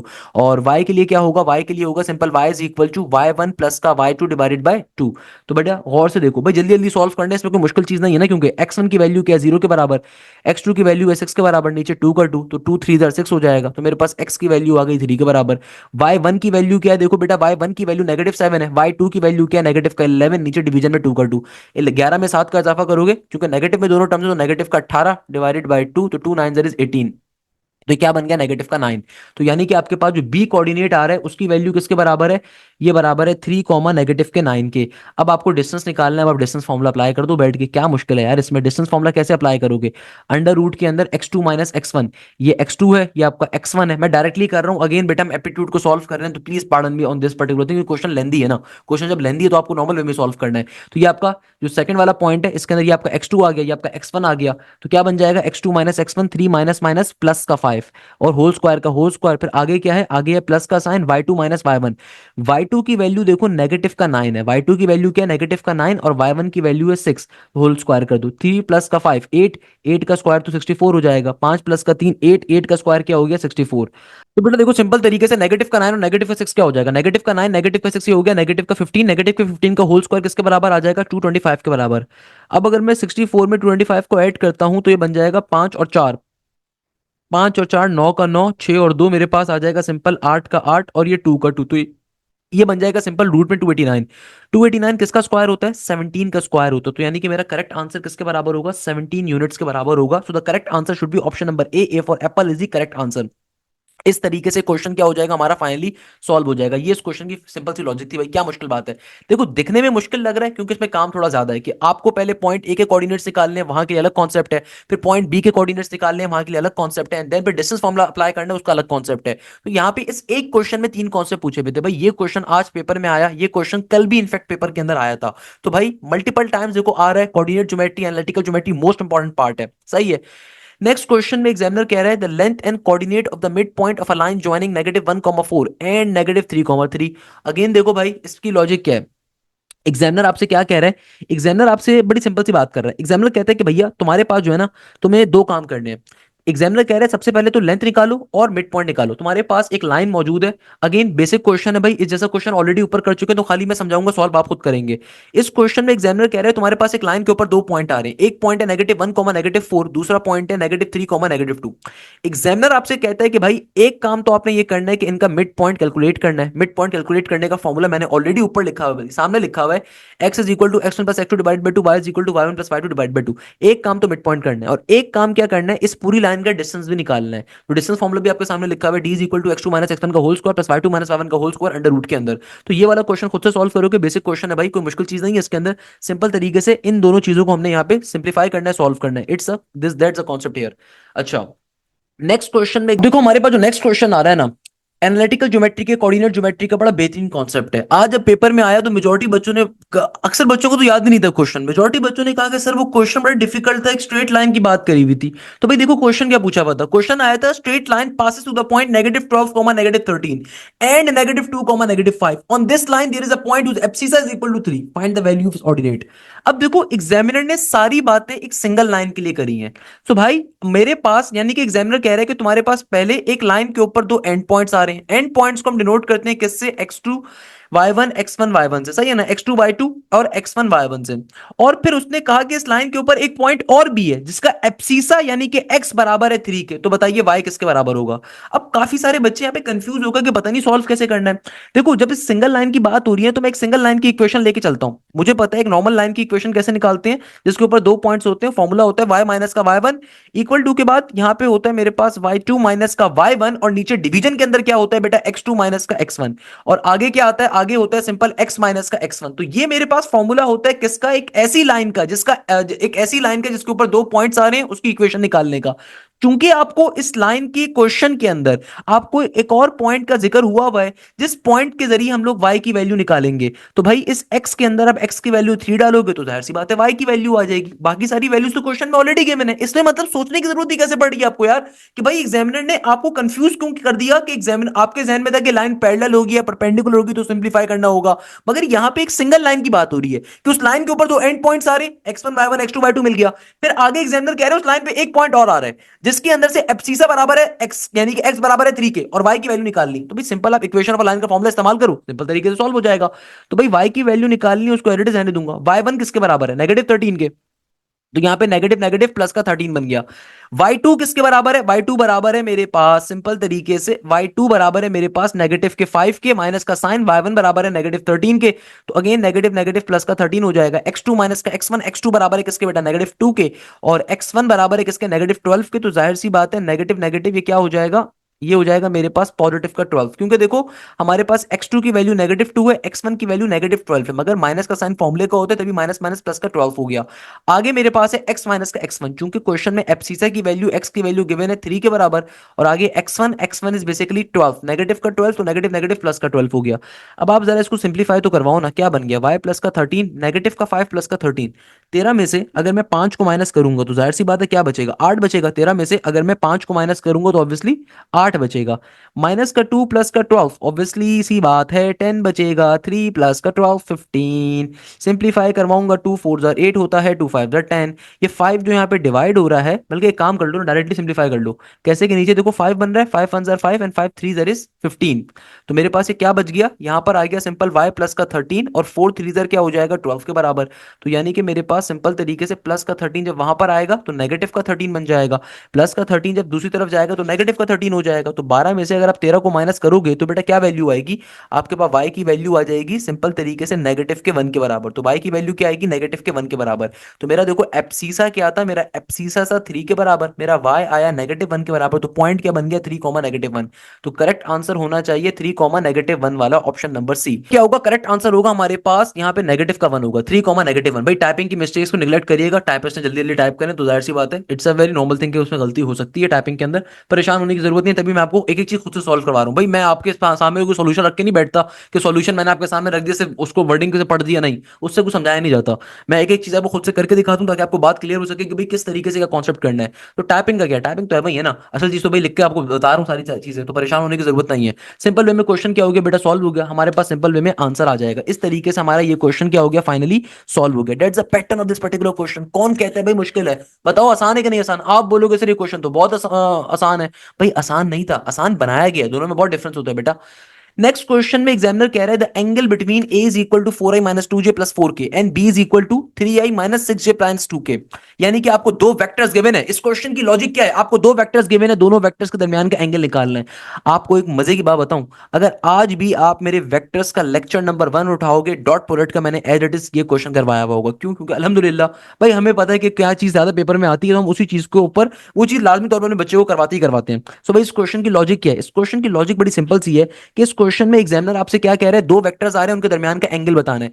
हमेशा याद रखिएगा कभी भी दो वेक्टर्स के दरमियान का एंगल बताना हो तो हमेशा डॉट प्रोडक्ट का फॉर्मूला इस्तेमाल किया जाता है। डॉट प्रोडक्ट का फॉर्मूला क्या होता है, ये होता है theta is equal to cos inverse vector A dot product vector B, और नीचे डिवीजन में वेक्टर ए का मैग्नीट्यूड इनटू वेक्टर बी का मैग्नीट्यूड। तो भैया देखो वेक्टर ए और वेक्टर बी गिवन है, आप सबसे पहले इनका डॉट प्रोडक्ट ले लो। सबसे पहले हम क्या करते हैं, इनका डॉट प्रोडक्ट ले लेते हैं। तो भैया देखो वेक्टर ए का डॉट प्रोडक्ट वेक्टर बी के साथ क्या होगा, अगर मुझे वेक्टर ए का क्या निकालना है बेटा, डॉट प्रोडक्ट निकालना है। अगर हमें वेक्टर ए और वेक्टर बी का आपस में क्या निकालना है, डॉट प्रोडक्ट निकालना है, तो कैसे निकालेंगे कि भाई देखो सिंपल तरीके से वेक्टर ए की वैल्यू क्या है, वेक्टर ए बराबर है किसके, 4i, आगे आ रहा है माइनस का 2j, आगे आ रहा है प्लस का 4k, आगे आ रहा है प्लस का 4k, इसका आपने क्या लेना है, डॉट प्रोडक्ट, इसका आपने क्या लेना है, डॉट प्रोडक्ट किसके साथ, वेक्टर बी के साथ। वेक्टर बी की वैल्यू है 3i माइनस का 6j माइनस का 2k। तो बेटा देखो इन दोनों का आपस में डॉट प्रोडक्ट अप्लाई कर देंगे तो क्या बनेगा, भाई देखो 4 3 जार ये हो जाएगा सिंपल 12 के बराबर, 4 इंटू 3 12 हो जाएगा, माइनस का 2 और माइनस का 6, माइनस माइनस प्लस का 6 2 जार 12 हो जाएगा, और प्लस का 4 माइनस का 2 माइनस का 4 2 जार 8 हो जाएगा। तो फर्दर सिंप्लीफाई कैसे करेंगे, 12 प्लस का 12 ये हो गया मेरे पास 24, 24 में से जब मैं 8 को माइनस करूंगा तो जाहिर सी बात है मेरे पास ये क्या आ गया, 16 के बराबर, यानी कि ए डॉट प्रोडक्ट बी किसके बराबर आ गया, 16 के बराबर आ गया। अब हमें चाहिए वेक्टर ए का मैग्नीट्यूड और वेक्टर बी का का मैग्नीट्यूड, इसको इधर ही निकाल लेते हैं भाई। वेक्टर ए का मैग्नीट्यूड कैसे निकालोगे? मैग्नीट्यूड कैसे निकालते हैं? सिंपल, तमाम कंपोनेंट्स का स्क्वायर।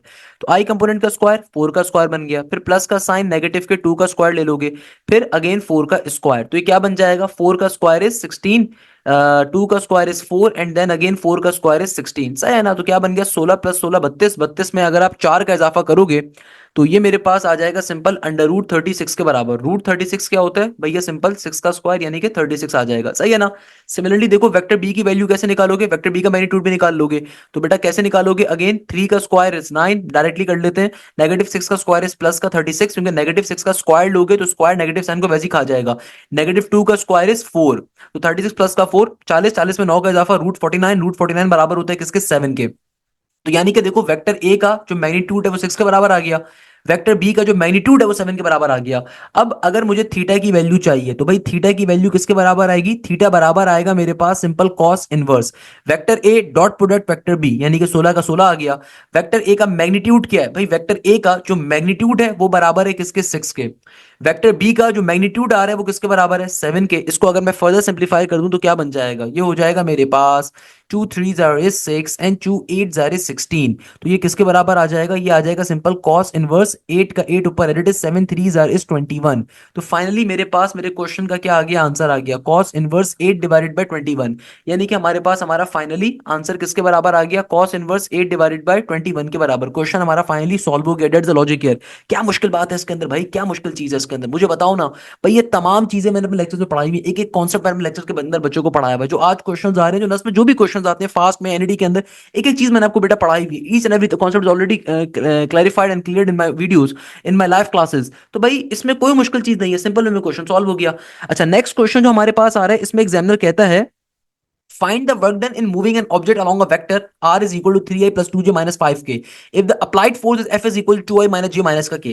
अब देखो, ये सिंपल वर्क डन का कॉन्सेप्ट आ रहा है। अगेन क्वेश्चन इंटरेस्टिंग है, इंपॉर्टेंट है। इस क्वेश्चन में एग्जामिनर आपको वर्क डन का कॉन्सेप्ट दे रहा है। वर्क डन का कॉन्सेप्ट क्या होता है? Force into displacement. Force into displacement, ये हमारा कॉन्सेप्ट होता है किसका? वर्क डन का। सही है ना? डॉट प्रोडक्ट होता है वर्क डन में। याद रखिएगा, वर्क डन का कॉन्सेप्ट डॉट प्रोडक्ट के ऊपर होता है, फोर्स इंटू डिस्प्लेसमेंट। अब देखो, फोर्स का वेक्टर क्या है? फोर्स का वेक्टर मेरे पास आ रहा है सिंपल 2i माइनस का j माइनस का k। इसका आपने डॉट प्रोडक्ट लेना है किसके साथ? इसका हमने डॉट प्रोडक्ट लेना है सिंपल तरीके से 3i प्लस के 2j माइनस के 5k के साथ। सिंप्लीफाई करवा दीजिए। इसका डॉट प्रोडक्ट क्या हो जाएगा? 3 2 6 हो गया। i कंपोनेंट i पे सिंप्लीफाई होगा। माइनस का j प्लस का 2j, ये बन जाएगा माइनस का 2, माइनस का 1 और माइनस का 5, ये बन जाएगा प्लस का 5। 6 में से 2 निकालोगे 4 बचेगा। 5 और 4 बराबर होता है किसके? 9 के। तो सिंपल तरीके से मेरा वर्क डन क्या आ गया? 9 यूनिट्स के बराबर। सिंपल वे में मेरा क्वेश्चन क्या हो गया? यहाँ पे फाइनली सॉल्व हो गया। That's the logic here. क्या मुश्किल बात है भाई इसके अंदर? क्या चिंता की बात है? Please let me know this thing. कोई मुश्किल नहीं है भाई, सिंपल वे में क्वेश्चन क्या हो गया? हमारा सॉल्व हो गया। That's the logic here. Next question में एग्जामिनर कह रहा है find the area of a triangle having the vertices. Okay, find the area of a triangle having the vertices. और आगे आपको वर्टिसेस क्या गिवन है? ट्राइंगल के तीनों वर्टिस। अगेन एनालिटिकल ज्योमेट्री का मोस्ट इंपॉर्टेंट क्वेश्चन। अच्छा बेटा, अब देखो हमारे पास जो नेक्स्ट क्वेश्चन आ रहा है, इस क्वेश्चन में एग्जामिनर क्या कह रहा है? एग्जामिनर कहता है find the area of a triangle having the vertices P, फिर एक दूसरा वर्टेक्स आ रहा है Q, तीसरा वर्टेक्स आ रहा है R। आपके पास देखो ये तीन तीन वैल्यूज गिवन है। ये आपके पास सिंपल जो है ना वर्टिसेस नहीं आ रहे, सिंपल आपके पास x y के पॉइंट नहीं आ रहे। देखो तीन का मतलब क्या है? ये आपके पास i j के कंपोनेंट्स गिवन है, यानी कि इसका सिंपल मतलब ये होता है कि आपके पास यहाँ पे बेसिकली वेक्टर्स गिवन है। यानी कि आपको एक ट्राइंगल के अंदर जो वर्टिसेस हैं वो वेक्टर्स की फॉर्म में गिवन है। तीन वेक्टर्स गिवन है। आपसे एग्जामिनर कह रहे हैं एरिया ऑफ अ ट्राइंगल बताओ। अक्सर बच्चे इस क्वेश्चन में आज ब्लैंक हो गए थे। क्या रीजन है भाई? 10 में एक क्वेश्चन पूछा गया, मेजोरिटी बच्चों को फॉर्मूला नहीं पता। भाई एरिया ऑफ अ ट्राइंगल अगर वर्टिसेस की फॉर्म में डेटा गिवन हो तो क्या होता है? एरिया ऑफ अ ट्राइंगल निकालने का फॉर्मूला होगा 1/2 का 1/2 एज इट इज। देन आपने क्या करना है? आपके पास देखो तीन वेक्टर्स आ रहे हैं, तो सबसे पहले आप हम करेंगे मैग्नीट्यूड किसका? P into Q, P into Q cross product, फिर आगे क्या होगा? Q into are.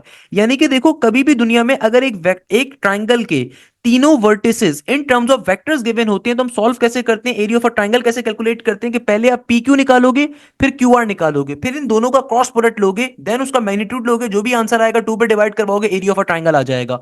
तो देखो हमारे पास वेक्टर पी क्या गिवन है? आपके पास क्वेश्चन में वेक्टर पी की वैल्यू, बल्कि मैं काम करता हूं यहां पे लिख देता हूं, वेक्टर पी आपको गिवन है 1,3,2। इसका मतलब है 1i प्लस का 3j प्लस का 2k। सही है ना? अच्छा, वेक्टर क्यू आपको क्या गिवन है? वेक्टर क्यू आपको गिवन है 2i माइनस का 1j प्लस का 1k प्लस का 1k। सही है। वेक्टर आर क्या आपको गिवन है? वेक्टर आर मुझे गिवन है नेगेटिव का 1i आगे गिवन है प्लस का 2j, आगे गिवन है प्लस का 3k। क्लियर है, ये तीन वेक्टर्स गिवन है। अब एग्जामिनर मुझसे क्या कह रहा है कि भैया सबसे पहले अब देखो सबसे पहले नंबर के ऊपर हम लोगों ने क्या करना है, पी क्यू रिजल्टेंट वेक्टर निकाल लेना है। पी क्यू का रिजल्टेंट वेक्टर कैसे निकालोगे, सिंपल तरीके से क्यू में से पी की वैल्यू को माइनस करो तो आपके पास पी क्यू रिजल्टेंट आ जाएगा। तो 2i माइनस का 1i, ये बन जाएगा सिंपल 1i के बराबर। फिर मैं माइनस के 1j माइनस का 3j जब करूंगा तो जाहिर सी बात है ये आ जाएगा किसके बराबर, माइनस के 4j के बराबर। सिमिलरली फिर मैं जब 1 में से 2 को माइनस करूंगा ये आ जाएगा नेगेटिव का 1k के बराबर। तो पी क्यू रिजल्टेंट आ गया। सिमिलरली अब हम लोग निकालेंगे क्यू आर रिजल्टेंट वेक्टर को। तो क्यू आर रिजल्टेंट कैसे निकाला जाएगा, आर में से क्यू को माइनस करवाइए, -1 माइनस का 2, तो ये हो जाएगा नेगेटिव का 3i। 2 माइनस का 1, 2 माइनस माइनस का 1 हो जाएगा ना, माइनस साइन साइन को कन्वर्ट कर देगा, तो ये बन जाएगा प्लस का 3j। और प्लस का 3 माइनस का 1 ये बन जाएगा हमारे पास प्लस का 2k। तो देखो आपने पी क्यू रिजल्टेंट भी निकाल लिया, क्यू आर रिजल्टेंट भी निकाल लिया। अब क्या करना है, अब आपने इनका क्रॉस प्रोडक्ट लेना है। देखो भाई क्रॉस प्रोडक्ट कैसे लेते हैं, क्रॉस प्रोडक्ट लेने के लिए simple I component, J component, के कंपोनेंट। पी क्यू रिजल्टेंट की वैल्यूज को यहाँ पे प्लॉट करो, 1 - 4 -1। फिर क्यू आर रिजल्टेंट की वैल्यूज को प्लेस करो, नेगेटिव का 3, प्लस का 3 और 2। अब आप सिंपल तरीके से यहाँ पे क्या करोगे, अब आप सिंपल तरीके से यहाँ पे सिंप्लीफाई करने के ऊपर जाओगे। तो भाई आई कंपोनेंट को मैंने बाहर रखा, आई कंपोनेंट को मैंने बाहर रखा, जिस कॉलम जिस रो में आ रहा है सबको इग्नोर, बाकी की चार नंबर्स -4, 3, -1 और 2। फिर नेक्स्ट वैल्यू माइनस का जे, फिर जिस कॉलम जिस रो में आ रहा है सबको इग्नोर, बाकी के चार नंबर 1, -3, -1 और 2 का 2।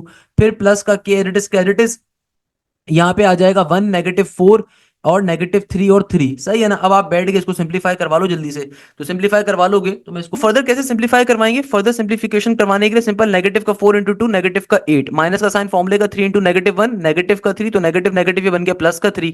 माइनस का जे एडिट इज 2 1 2, माइनस का साइन फॉर्मूले का -3 -1 प्लस का 3 हो जाएगा, तो प्लस माइनस माइनस ही रहेगा। सही है ना। अच्छा आगे क्या हो जाएगा, प्लस का के एडिट इज 3 1 3, माइनस का साइन फॉर्मूले का -3 -4 प्लस का 3 4 12, और 3 प्लस माइनस माइनस ही रहेगा। तो अगर मैं इसको तरीके से एक दफा लिखूं तो ये क्या बन जाएगा, नेगेटिव का 8 प्लस का 3, नेगेटिव का 8 प्लस का 3 किसके बराबर आ जाएगा, ये आ जाएगा मेरे पास सिंपल नेगेटिव के 5i के, 2 माइनस का 3 माइनस का 1j माइनस माइनस प्लस का 1j हो जाएगा। और आगे देखो 3 में से 12 निकालूंगा, नेगेटिव का 9, तो नेगेटिव का 9k।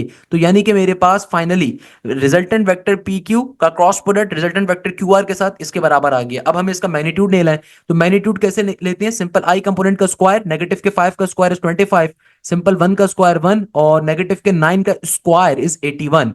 तो भाई 81 में अगर मैं 20 का इजाफा करूंगा 91, 91 के अंदर मजीद 10 का इजाफा करूंगा 101, अब 6 का इजाफा करूंगा तो ये किसके बराबर बन जाएगा, ये आ जाएगा सिंपल 107 के, √107 के। बेसिक मैथ से भाई क्या मुश्किल बात है। तो फाइनली मेरे पास मैग्नीट्यूड आ गया रिजल्टेंट वेक्टर पी क्यू का क्रॉस प्रोडक्ट क्यू आर के साथ, जो वेक्टर आया था उसका मैग्नीट्यूड आ गया। अब फाइनली आपने करना क्या है, ये जो मैग्नीट्यूड आया है इसको 2 पे डिवाइड करवा दो, ये आपका फाइनल आंसर है। So the correct answer should be option number A for Apple is the correct answer. भाई ये मोस्ट इंपॉर्टेंट क्वेश्चन है, प्लीज इसको मार्क कर लीजिए, मोस्ट इंपॉर्टेंट क्वेश्चन है। 99% बच्चा आज पेपर में सॉल्व नहीं कर सका। ये वेक्टर्स का कॉन्सेप्ट का क्वेश्चन आ रहा है भाई। वेक्टर्स के अंदर आपको आपको किसी वेक्टर्स के, आपको एक ट्राइंगल के 3 वर्टिसेस वेक्टर्स की फॉर्म में गिवन है। तो कैसे सॉल्व किया दोबारा समझ लो। सबसे पहले आपने पहले दोनों वेक्टर्स का रिजल्टेंट निकालना है, फिर लास्ट के दो वेक्टर्स का रिजल्टेंट निकालना है। जो भी वेक्टर्स आएंगे उनका फिर क्रॉस प्रोडक्ट लोगे। जब फाइनली आंसर आ जाएगा क्रॉस प्रोडक्ट का तो उसके बाद आपने उसका मैग्नीट्यूड लेना है, और जो मैग्नीट्यूड आएगा उसको 2 पे डिवाइड करवा दो, सिंपल तरीके से आपके पास एरिया ऑफ ए ट्राइंगल की वैल्यू आ गई। इस तरीके से हमारा क्वेश्चन क्या हो जाएगा बेटा, सॉल्व हो जाएगा। दैट्स द लॉजिक यार, क्या मुश्किल बात है इसके अंदर। लास्ट क्वेश्चन जो आज पेपर के अंदर पूछा गया वेक्टर्स के कॉन्सेप्ट से, वॉल्यूम ऑफ द पैरेललोपिड का। अच्छा एक चीज याद रखिएगा, अगर कभी भी आपके पास वेक्टर्स कोप्लेनर होंगे तो always remember this thing, volume of parallelepiped हमेशा 0 के बराबर होता है। भाई इस कॉन्सेप्ट को कहीं पे मार्क कर लो कि ये क्वेश्चन एक थ्योरी के अंदर पूछा जाता है कि अगर तुम्हारे वेक्टर्स कोप्लेनर है तो वॉल्यूम ऑफ पैरेललोपिड क्या है। Always remember this thing, if the vectors are coplanar तो वॉल्यूम ऑफ पैरेललोपिड क्या होगा, 0 के बराबर। मगर इस क्वेश्चन में अलग लॉजिक है भाई, इस क्वेश्चन में सिंपल वॉल्यूम ऑफ पैरेललोपिड मांगा भाई। ये मैं अलग से क्वेश्चन बता रहा हूं कि अगर कभी भी एग्जामिनर आपसे पूछे ना कि वेक्टर्स अगर कोप्लेनर है तो वॉल्यूम ऑफ पैरेललोपिड क्या है, हमेशा 0 होता है। इस क्वेश्चन में एग्जामिनर क्या कह रहा है, एग्जामिनर कह रहा है तुम्हारे पास एक वेक्टर आ रहा है 2i माइनस का 3j प्लस का 4k, दूसरा वेक्टर आ रहा है i प्लस का 2j माइनस का k, तीसरा वेक्टर आ रहा है 3i माइनस का j प्लस का 2k। एग्जामिनर कह रहा है तीनों वेक्टर्स दे दिए मैंने तुम्हें, बताओ वॉल्यूम ऑफ पैरेललोपिड क्या होगा। तो तो भाई वॉल्यूम ऑफ पैरेलल पिप निकालने का फॉर्मूला होता है simple scalar triple product simple 3 by 3 के मैट्रिक्स का डिटर्मिनेंट। तो पहले वाले वेक्टर को डालो उठा के 2 - 3 4, दूसरे वाले वेक्टर को डालो आई के नीचे आई, जे के नीचे जे, के नीचे के, तीसरे वाले वेक्टर को डाल दो। क्लियर है, आपने डाल दिया। अब इसका सिंपल सिंप्लीफाई करवा दो यार। सिंप्लीफाई कैसे करवाते हैं भाई 3 by 3 के मैट्रिक्स को? यहाँ पे 2 का 2 आ गया, 2 जिस कॉलम जिस रो में आ रहा है सबको इग्नोर, बाकी के 4 नंबर लिखा। फिर नेगेटिव का साइन ये फॉर्मूले का है। अब यहाँ पे देखो नेगेटिव का 3 ऑलरेडी मौजूद है, तो ये -3 इस क्वेश्चन के अंदर का है। ये जो नेगेटिव लगाया जाता है ना, ये फॉर्मूले का होता है डिटरमिनेंट को ओपन करते हुए। यहाँ पे चूंकि -3 सेकंड टर्म इटसेल्फ -3 भी है, तो नेगेटिव नेगेटिव प्लस का 3 बन गया इसीलिए। अच्छा ये आ गया 1 3, ये आ गया -1 और 2। फिर next value again positive form में होगी, तो ये आ जाएगा हमारे पास 4 आपने लिया, जिस कॉलम जिस रो में 4 आ रहा है सबको इग्नोर, बाकी के 4 नंबर 1 2 3 और -1। इसको सिंप्लीफाई करने के ऊपर जब लेकर जाएंगे तो यहाँ पे आ जाएगा 2 का 2, 2 2 जार 4, माइनस का साइन फॉर्मूले का -1 प्लस का 1। क्लियर है, फिर प्लस का 3 एज इट इज, 2 1 जार 2, माइनस का साइन 3 इंटू -1, नेगेटिव का 3 प्लस का 3 बन जाएगा, प्लस का 4 एज इट इज, नेगेटिव का 1 और 1, नेगेटिव का 1, माइनस का साइन 3 2 जार इज 6। 4 में से 1 निकालोगे तो किसके बराबर आएगा? 4 में से 1 निकालोगे तो ये आएगा 3 3 दूनी 3 2 जार 6, 2 प्लस 3 5 5 3 जार इज 15। फिर -1 इंटू -6, नेगेटिव का 7, नेगेटिव का 7 इंटू 4 इज बेसिकली नेगेटिव का 28। ओके, अगर मैं नेगेटिव के 28 में से 6 को प्लस करता हूं तो ये बनेगा नेगेटिव का 22। नेगेटिव के 22 में से मजीद 15 को माइनस कर लोगे, नेगेटिव के 22 में से 15 को माइनस करोगे तो ये आएगा नेगेटिव के 7 के बराबर। सही है ना, 28 में से 15 निकालोगे तो 5 और 2 7 ही बचेगा। तो क्या आ गया? नेगेटिव का 7। क्या आ गया? नेगेटिव का 7 आपके पास। यानी कि करेक्ट आंसर क्या है? Option number A for Apple is the correct answer. इस तरीके से क्वेश्चन हमारा क्या हो गया? सॉल्व हो गया। भाई क्या मुश्किल बात है? आप बोलोगे सर ये तो बहुत आसान है। अरे भाई आसान नहीं है, आसान बनाया गया है, रिमेंबर दिस थिंग। तो यहाँ पे फाइनली हमारे पास 11th ऑफ फेब के अंदर जो नस के जितने भी पेपर्स आए थे आज के दिन के अंदर, उन तमाम के तमाम पेपर्स को मैंने आपको सॉल्व करवाया। इसमें हर तरह का क्वेश्चन था बेटा, इन पेपर्स को लाजमी तौर पर सॉल्व करें। मैं बार बार आपसे रिक्वेस्ट करूंगा, आज के दिन में जितने भी नस्ट के पेपर्स हैं मैंने सारे के सारे सॉल्व करवाए। देखो करवाने को जो है ना, मैं भी आपके सामने जो है ना सोल्यूशन रख रख के चैट जीपीटी से आपको दिखा के आपको बोलूं 10 मिनट की वीडियो खत्म हो गई। मेरी कोशिश होती है कि बेटा जब मैं मेहनत कर रहा हूं तो उस मेहनत को बच्चों को अजर मिलना चाहिए। मेरी तरफ से कोशिश होती है कि मैं एक एक चीज बच्चे को करके दिखाऊं, एक एक कॉन्सेप्ट बताऊं, एक एक शॉर्टकट सिखाऊं कि किस तरीके से कोई चीज एक्ट कर रही है। ये चीजें बड़ी मेहनत की काम होती है, इसलिए बड़ी मेहनत से मैं लेक्चर डिजाइन करता हूं। तो लाजमी तौर पर इन पास पेपर्स के लेक्चर सीरीज को लो बेटा, ये they are extremely helpful lecture for your nurse exam. इसके अलावा अगर आप समझते हो आपकी तैयारी अच्छी नहीं है तो आप लाजमी तौर पे बैच को ज्वाइन करो। इस बैच के अंदर आपकी तमाम लाइव क्लासेस कंडक्ट होंगी। लाइव क्लासेस के अंदर आपको तमाम सब्जेक्ट्स पढ़ाए जाएंगे, चाहे आप इंजीनियरिंग की तैयारी कर रहे हो, बिजनेस की कर रहे हो, मेडिकल की कर रहे हो। पाकिस्तान की महंगे से महंगे इंस्टीट्यूट के अंदर आपको जो फैसिलिटीज प्रोवाइड नहीं की जाती वो मैं आपको अपने पास प्रोवाइड करूंगा। ना सिर्फ लाइव क्लासेस में तमाम सब्जेक्ट के पाकिस्तान की टॉप की फैकल्टी पढ़ाएगी, बल्कि साथ साथ जो भी आपकी क्लास होगी उसकी रिकॉर्डिंग भी आपको मिलेगी, कंप्लीट कोर्स की रिकॉर्डिंग मिलेगी, आपके प्रॉपर्ली टेस्ट कंडक्ट होते हैं सेम पैटर्न के ऊपर जैसे नस का टेस्ट कंडक्ट होता है, सेम तरह का मॉड्यूल होता है, सेम तरह का सिनेरियो होता है। कभी टाइमर चल रहा होगा, आपके पास एक प्रेशर होता है, आपको ईमेल्स को ऐड करना है, सो ऑन। जिस तरह का कंप्यूटराइज्ड टेस्ट होता है सेम पैटर्न के ऊपर टेस्ट कंडक्ट होता है। आप नस की तैयारी करो, एनईटी की करो, फास्ट की करो, यूईटी की करो, कॉम्पिटेटिव की करो, जीआईके की करो, प्यास की करो, लम्स की करो, जितनी पाकिस्तान की टॉप की यूनिवर्सिटीज हैं सबकी तैयारी इस एक बैच में कवर होगी। यानी कि मल्टीपल टाइम लाइव क्लासेस के अंदर कोर्स कवर होगा। एक दफा का नेट 3 से पहले कोर्स कवर होगा, उसके बाद नेट 4 से पहले भी होगा, जीआईके से भी पहले होगा, फास्ट से पहले दोबारा होगा। आपको लॉजिकल रीजनिंग हो, आपके एनालिटिकल रीजनिंग हो, हर चीज बैच में कवर करवाई जाएगी। Each and everything is covered in this particular batch. सबसे इंपॉर्टेंट बात, आपको तमाम प्रैक्टिस मटेरियल हम लोग प्रोवाइड करेंगे। इसके अलावा आपको तमाम के तमाम topical pass paper with the solution provide करेंगे। जो भी आपका टेस्ट कंडक्ट होता है उसका साथ में आपको सॉल्यूशन भी प्रोवाइड किया जाता है। तो न्यू बैच इस वीक से स्टार्ट हो रहा है, उसको लाजमी तौर पर ज्वाइन करें। इंशाल्लाह आपसे बैच की क्लास में मुलाकात होगी। जज़ाकल्लाह, thank you so much. Hashim Zia signing of.